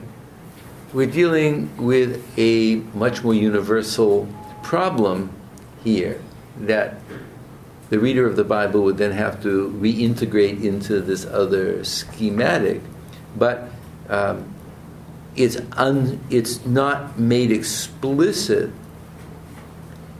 to what degree this relates to divine proportionality. It's in this text, but you see, since this is a text that doesn't directly cite or respond to Deuteronomy, nor is it a text that's directly have in mind any notion that because a human being is a sinner, they deserve grace and they're forgiven, right? That isn't even Eliphaz's position. So because those issues are not operative measures in the background, we have to kind of try to deal with it from this internal point of view. So that's why he's raising these issues at the level of just being a person, right? We don't have the out of, like even in Ecclesiastes, to turn to the law, to turn to relying on forgiveness and things like that. I mean, this text is kind of playing on that. I mean, you've kind of inverted or disregarded your own principles of being forbearance in punishment. But it's done with a certain kind of theological irony and subtlety. So those who read the scripture in the context, the larger context, can feel this subtext that's going on, it's playing on. So now, in the time that we have, I want to do two things, not fully as fully as possible, but two new moves of theological hermeneutics, right? Because we try to talk about so part of this issue of the argument just stops at chapter 27. There is no final rational conclusion. The rational arguments could go on endlessly as long as they could keep going on. In other words, they're operating at the level of rational justifications, of schlepping in an argument from tradition, schlepping in an argument from hermeneutics, from personal experience. I know what you know what I know, but I know it differently. They're just going to go around the barn endlessly. And so, from a hermeneutical point of view of the text, it's interesting that it just stops. There's a certain, and the way that it stops is through this interesting hermeneutic of chapter 28. Because the way it stops is simply to say, knowledge or rational, the understanding of divine reasons has a limit. Through a kind of meditation of what is really, they're trying to give, he's going to give now a kind of accountability of human rationality or reason. And if you look at the first part of chapter 28, the first 11 lines, we have this argument, well, silver has an origin. Now, notice the kind of hermeneutical argument. It's a kind of a rhetoric. So you can find the ore of silver, right? You can find a way to smelt gold, right? Those are the minerals, right? There is an end of darkness. There's a place of light. You can find that. You can find the various kinds of minerals in the earth. You can descend into the world. So that here, you can do all of these things. The human being can go into the depths of the sea, can go into the crevices of the rock, can take a rocket ship to the moon, can do all kinds of things, even to find the hidden things and uncover them. In other words, human beings have a wisdom that is uniquely served for pragmatic, exploratory ends. Within the framework of mind, the person is homo faber. He's a maker. He lives in the world of techne. He makes things. He can discover things. He finds things, and he's good at that.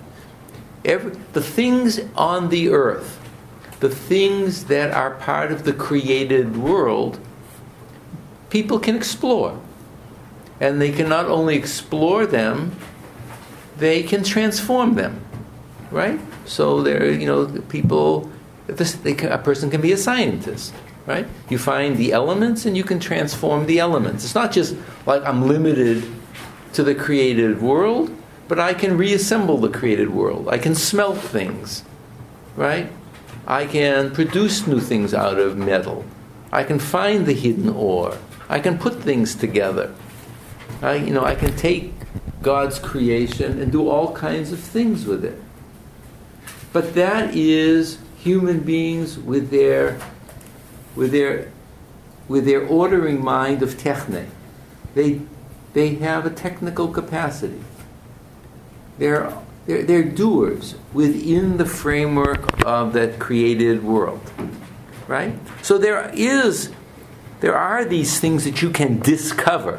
There are hidden things, and you can discover them, right? You can reveal the covering, and you can reveal them and figure them out. DNA too. You can find the secrets of creation, right? Right? Human being is very clever. That's the mind of the creature in creation, right?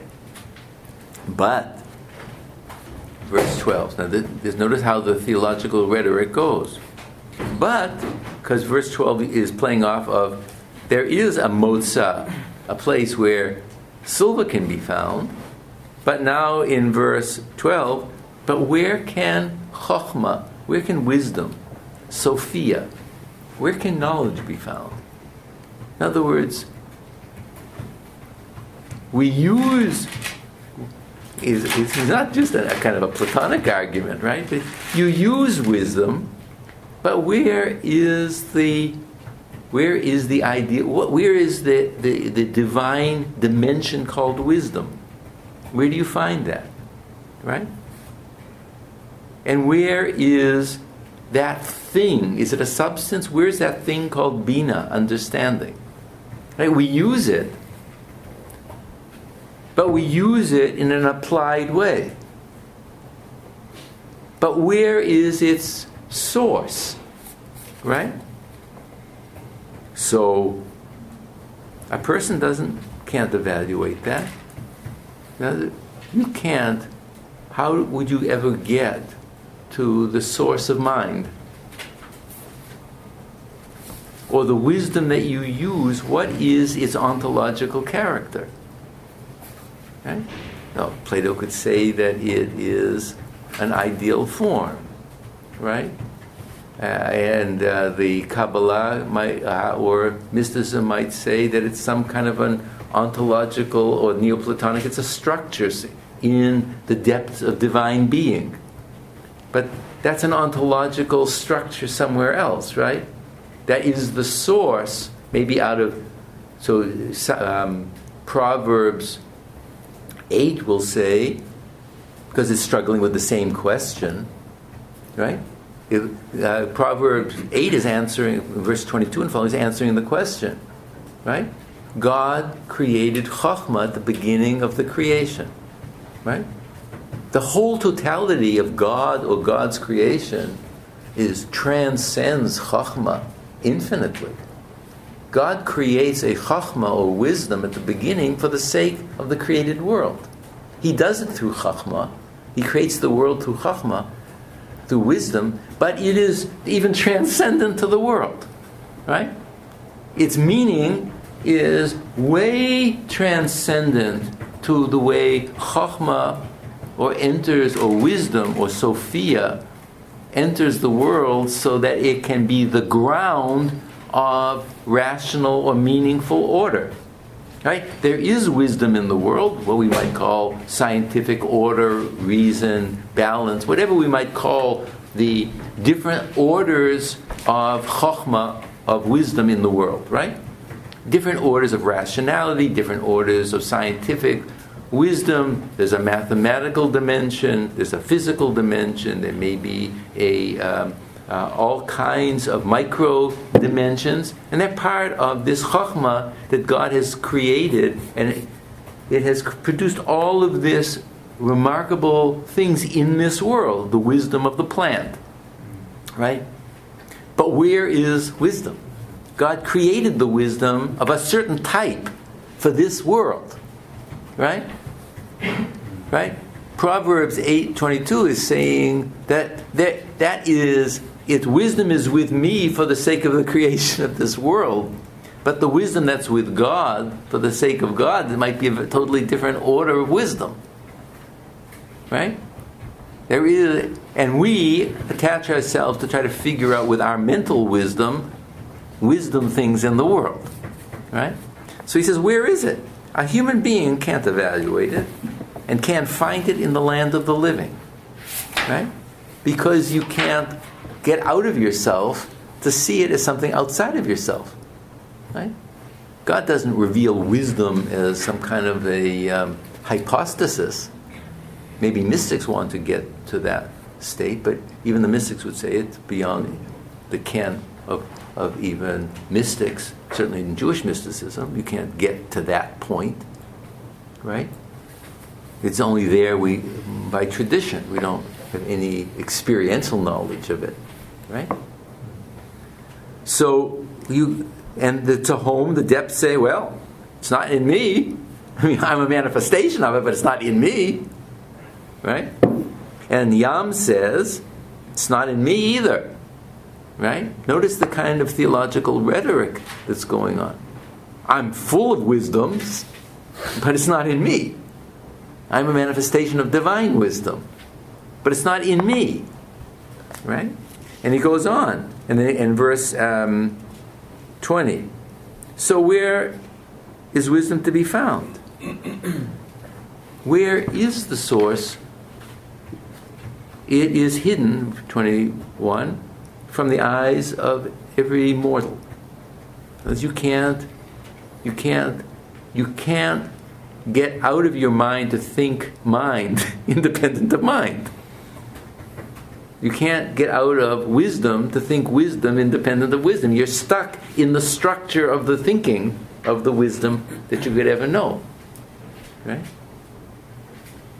This is a serious book. Right? Even death death is a wisdom. There's wisdom in death, of decay, but that's not the source of it. That's 23. Elohim, God understands its way. And he knows its place. Right? God is also separate from wisdom. He knows about this thing of wisdom. It's a creation of God. But he knows about it. It's not simply that God and wisdom are one and the same. Wisdom is an attribute of divinity. Or it's a creation of divinity. So it's an attribute that comes out of divinity, of a certain structure, but that's not divinity either. Right? Right? So he's now forcing these questions of the seeker and the searcher in a very profound way. Right? Right? He's disconnecting God and wisdom. God knows about wisdom. God, he doesn't say wisdom is with God. God knows about it. God creates it. It's a certain worldly it's a creation of God for the sake of the creation of the world, or the structure of this world, or for the structure of mind. But what wisdom might be for any infinite other place, or for God, God knows. Right? He says, because God can see to the ends of things. In other words, the perception of divinity is outside the structure of human mind. Right? There's a difference between these orders of comprehension. Wisdom is there, but we're limited by the structure of the theological project is limited by that. Right? And even if the human being were to receive a divine revelation, the comprehension would still be within the order of mind. Right? Of what it really means. even though there are a lot of claims of knowing. So only God can speak about this. Only God has established it and can penetrate it. Chakara. So, what does God say to the human being? The seeker? The yirah, the awe or the fear of the Lord is wisdom. Now understand this now from this point of view, from the book of Proverbs, right? Also Ecclesiastes. Yeah. And the turning from evil is wisdom. So now he's reinterpreted that opening question. Who knows Chachma? And who knows Bina, understanding? So God says, what is the ultimate that a human being can get to, he's saying. Yirah, that quality, awe, reverence, it's not just fear, but it's the sense of the divine majesty and magnitude. That is wisdom, right? In other words, the limit of the human being beyond being explorer is to have a reverential regard for the majesty of divinity, the source of wisdom. From the human point of view, true wisdom is not knowing things, but it's knowing the source of things, or being aware, even in a totally incomprehensible way, that so there's no, he's not making a statement of identity.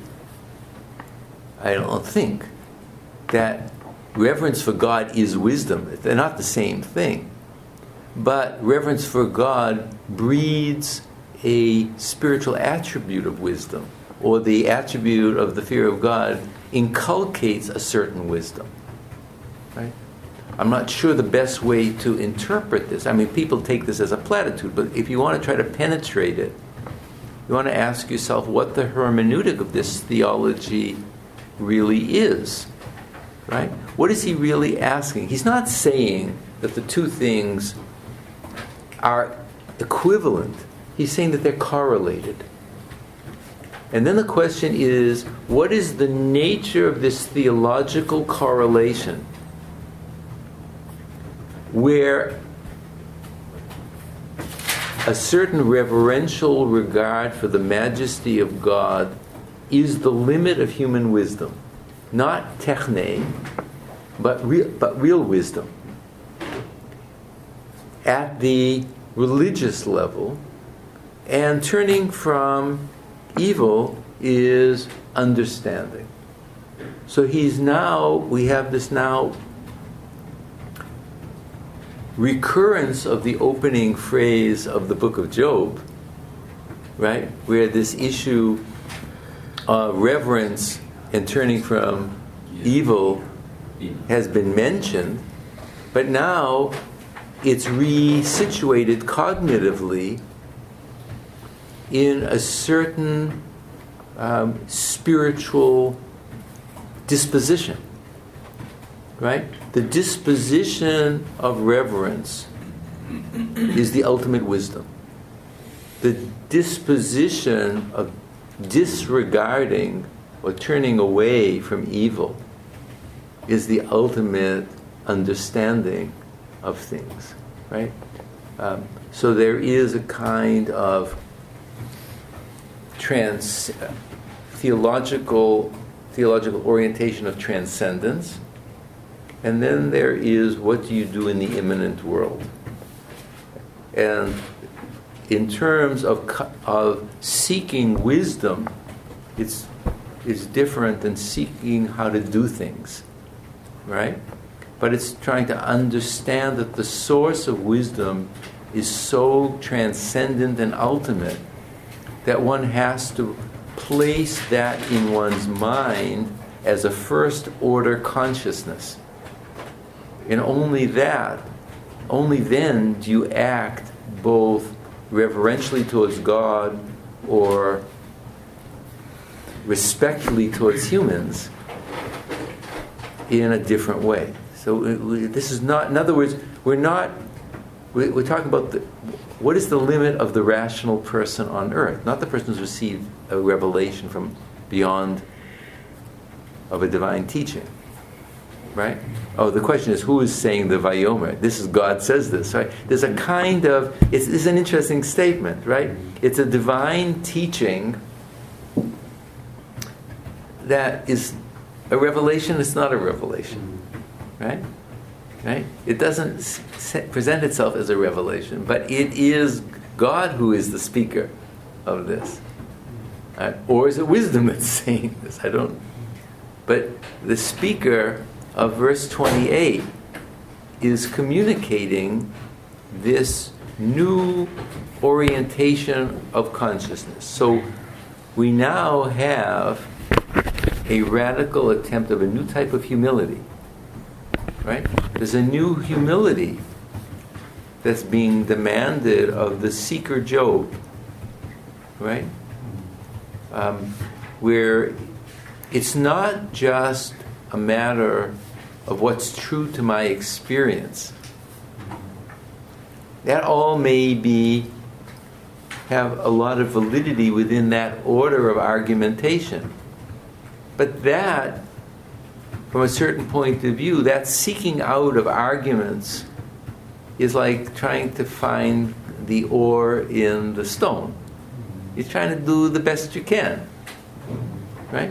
You're trying to kind of turn theology into a kind of scientific exploratory venture, right? You put on your hard hat with a little light, and you try to find some light in the tunnel. And sometimes, so you find different kinds of things. You find a theological argument, you find a tadpole, whatever you find. But there's a different disposition that is being told to that person here. It's very radical. Let's have a couple of things. So you said something like disposition, something that comes before action. So nice. This isn't saying to kind of abandon the pursuit of exploration. It's not saying to stop pursuing natural sciences. No, not in the least. Not in the least. It's just saying in order to keep this kind of, because where else are you going to bump into the fear of the Lord if not in these kind of pursuits? So really, is this saying that the kind of formalistic religion that Job was engaged in at the beginning of the book, that's not the way? What do you think? Probably not.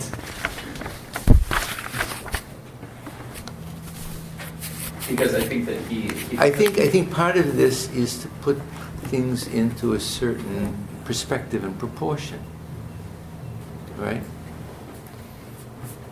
That these are parts of the pursuit of meaning, right? But they take place within a divine milieu that so vastly transcends it that you have to keep both magnitudes in mind. The magnitude of the power of religious action and the magnitude of limit. Right?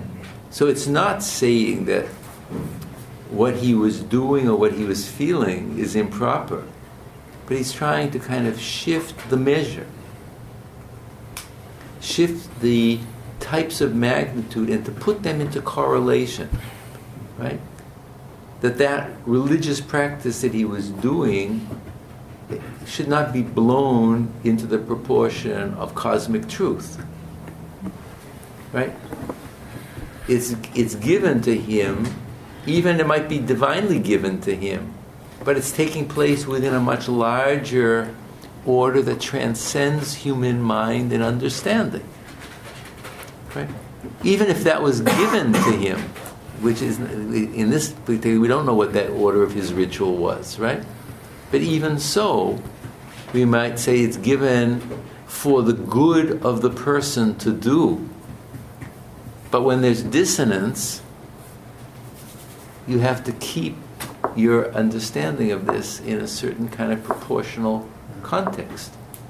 It doesn't, even if you'd say that that order is for the good of your social and spiritual and divine redemption or salvation, whatever it might be, even if you assume that kind of utilitarian argument, that religion really is to do this, to bring you to salvation, to bring you to order, to bring you, there's a kind of a utilitarian purpose. That's the goodness. But there are so many things that are happening. So, in a certain sense, it keeps the back door open to, like, so what is all this that's going on here? Like, my evaluation of things as well. So it's presenting a context, but I don't think it's answered the final issue, is we're going to have to wait till the end of the book, right?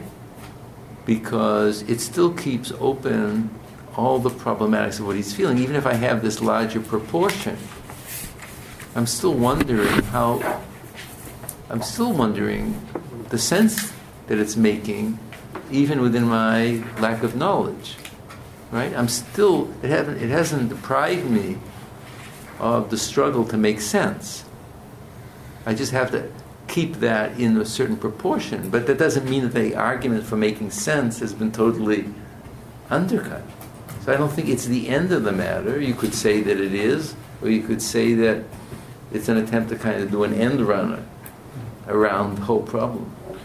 You know, what changes is, I think, that distance is construed in a different way starting in 28, right? Because they've had moments where they perceive, let's say, the distance, and 7 is very strange. You're over me, you're suffocating me, but on the other hand, I perceive you very far away, and when you will come back, I'll be dust. It's a very distorted perception of distance, and until 28, I think they constantly, starting with the prologue, constantly try to, in a human way, fill that distance, bridge it, from our perspective, with words, with ritual, with all the attempts, with tradition. But I think starting 28 and then with the distance, there is this distance which has to remain there. And there is a gap that has to remain there, and that should not and never be filled or elided or undercut by any human enterprises, as it were. Yeah. You know, it keeps open this issue of how religious practice should not simply be utilitarian, right? But it's within a context of unknowing. There's a deep unknowing that the mind has to go through. It's hard to square, where you come out on this. At any point that service has some kind of meaning or benefit, you've lowered the ceiling, and you're constantly in this back and forth. So chapter 28 doesn't resolve the issue. It places you within a complicated back and forth, right? The world I know and I live in and trying to make sense of, and the world that I can't make any sense of. But that doesn't mean that I can't struggle to find meaning in my world. And how do you live? There's a kind of a double consciousness that seems to be involved here. It's inculcating a certain kind of double awareness, perhaps. But don't forget, it's interesting that this is what has been told the person, right? Who tells them? So is this a kind of divine communication? Right? It's so intriguing that the speaker, if it's God, or is it wisdom, or is it the mind of wisdom that's given by God into the rational mind who's doing that within a framework of this chapter?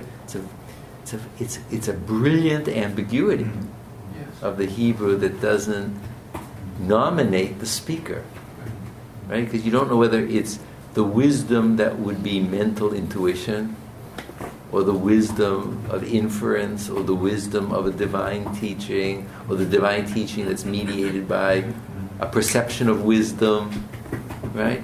And so by not stating that, the writer theologically is incredibly brilliant. Because maybe wants to undercut discursivity. And in a way, What do you mean? I mean, just to go beyond a certain kind of discursive reasoning.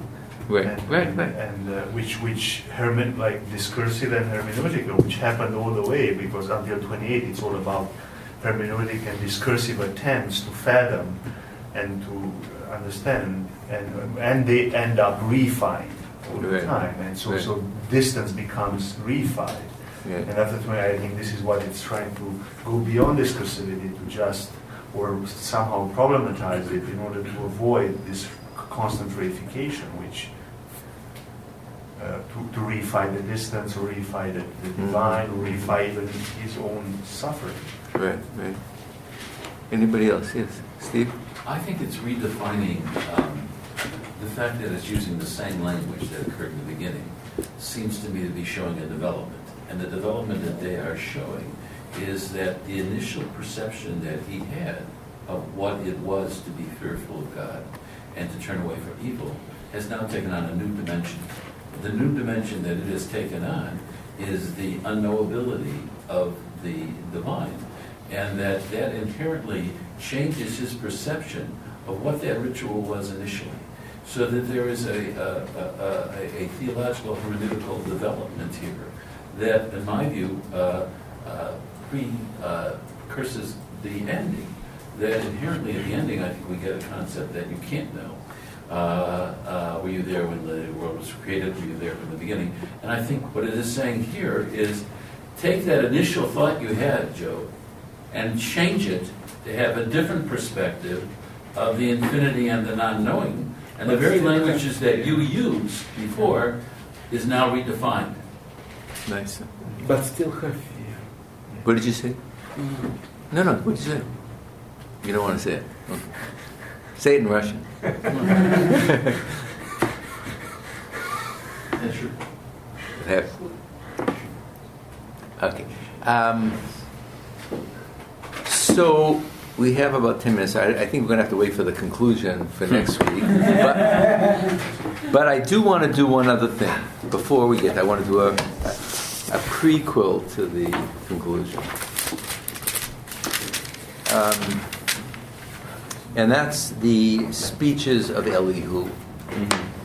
People have always asked what its function is, what it's doing, etc., etc.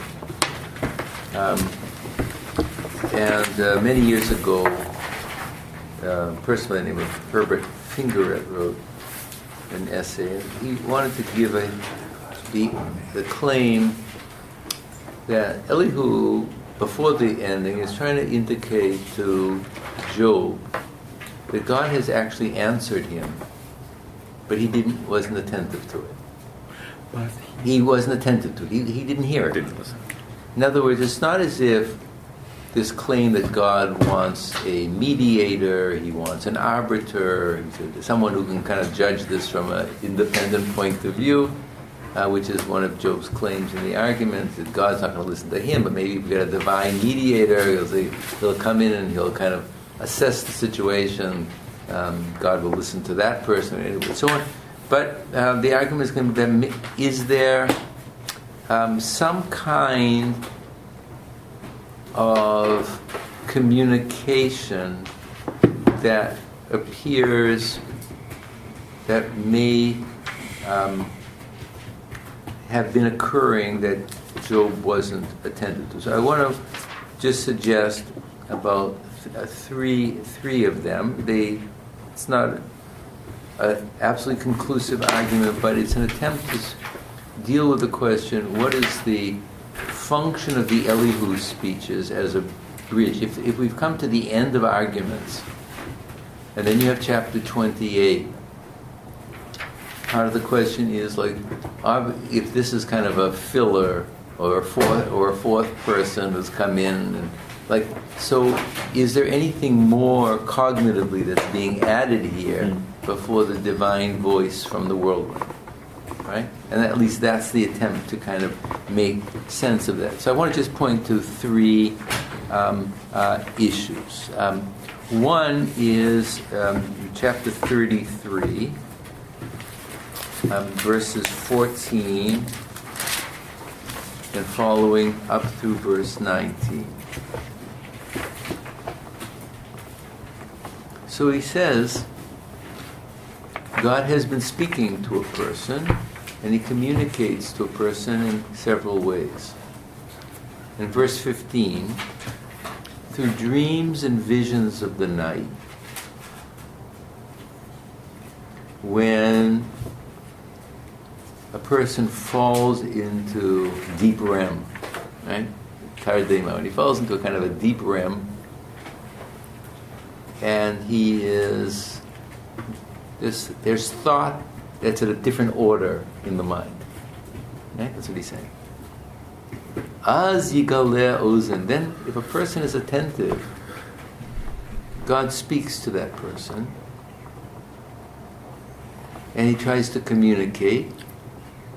In verse 18, and he somehow clarifies the murkiness of the person's soul in those moments, and the kind of nature of existence, and kind of clarifies the pain that a person has on their in sleep. So one mediating moment between the rationality of arguments and the total state of unknowing is this consciousness of divine communication through dreams. And at least according to the text, and according to Fingeret, part of what's communicated is through the unconscious is the deep irrationality and the depth that reason is constructed over unreason. And that there's something that's communicated if a person were to simply attend to their body and attend to dream, he's saying, God reveals something in the dream in the depth of night. So what would be communicated is again the contingency of reason, right? That reason is a structuring. The person comes to be aware of the deep, turbulent nature of mind in dream. And so there is a communication, it's a divine communication that is revealed through the structure of the mind that's in the body. And a person who's attentive to dream, that's one of the ways that God, the creator of human beings, is communicating. Namely, that rationality is predicated on a very, very complex turbulence. And that the nature of mind and thinking is predicated on all kinds of forms and distortions and reworkings. So there's a communication that's not necessarily this larger order of what is the nature of wisdom, and you don't know, but you can actually tap into that internally if you tap into yourself. There's a kind of a humility that you come to by realizing that the grammar of your own soul is kind of complicated, contingent grammar, or you're aware, if you to put it in more Freudian terms, you're aware of the distortions that are within yourself in your own thinking. right? As you become not aware, you don't become a Freudian, you become aware that your mind produces all kinds of things into mind. And that has theological implications. If you are aware of the ground of your mind and the way things occur to it and the way that you use it to make reasons, or that you may not even be aware of what's really impelling consciousness. That has theological implications if you take that seriously, right? So that this deep awareness to be skeptical of your best reasons because they come from your mind. Right? So he's saying something of that is communicated in dream by God, the creator of people. So God is communicating to you about how to deal with suffering by indicating a certain finitude of mind that's already there. But also disease, he What? continues with speaking about disease. Yeah, I'm just picking out these phrases. I'm trying to give just fragments here. I agree. You could read Elihu's speeches in a lot of different ways.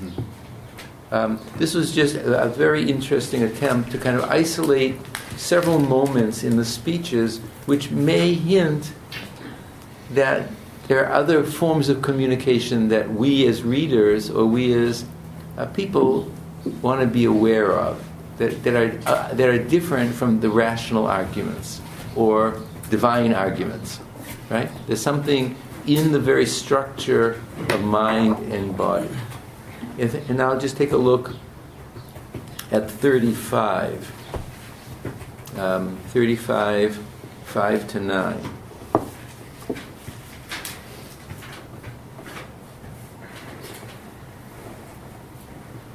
So,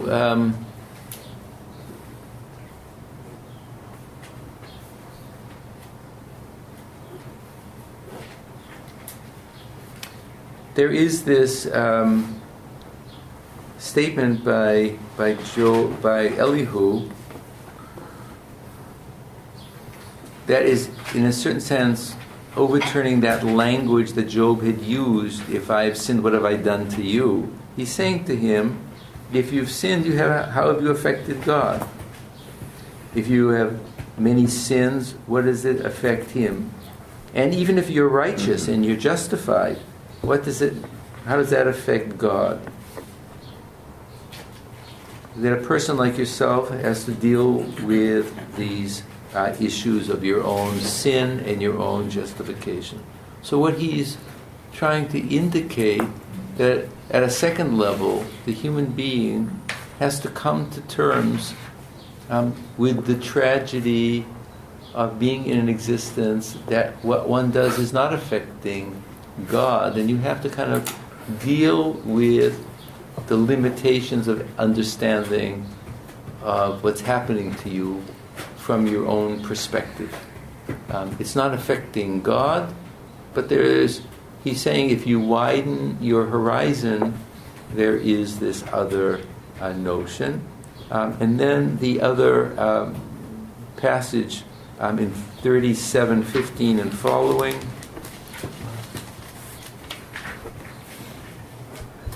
15 and following, and then in verse, and then where he again is saying, can you deal with the mystery of silence? That God is so radically transcendent that there is an answer in that, of how that there's a communication in that you have to kind of turn back to a kind of deeper subjective reflection of what kind of religious life you're going to lead. So if there is any merit, and we'll stop with this, if there's any merit in this argument by Fingeret about some fragments of communication in Elihu, it's different from the rationality, it's different from this communication of the transcendence of wisdom, And it's a certain imperative. Look inward to your own turbulent nature and look outward to the vastness of the universe, in which your actions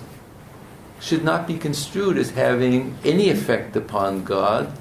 And you have to come to terms with the tragedy of your life in very different terms, and not in terms of expecting some kind of a justification. The answer that will be then presented next time will shift the total ground, right? It's going to shift to a total ground. But at least we have another level that the human being is taught to think about, in addition, as part of the theological hermeneutic of what it means to be a religious person in a universe that is so vastly other in its wisdom and in its meaning that we have no right to make claims upon what our actions are doing and affecting God. That becomes a hubris that requires to be reinterpreted from within as one goes forward. The hermeneutic ground is going to so radically shift with the voice out of the whirlwind. We'll take that up. I think it's important to kind of deal with it separately next time, and we'll continue with the arguments of other classical thinkers in that context. So keep your eye on a paper that you may want to be writing as you're moving along, and the final one. But try to get your head around the voice from the whirlwind, but from the point of view of hermeneutical theology.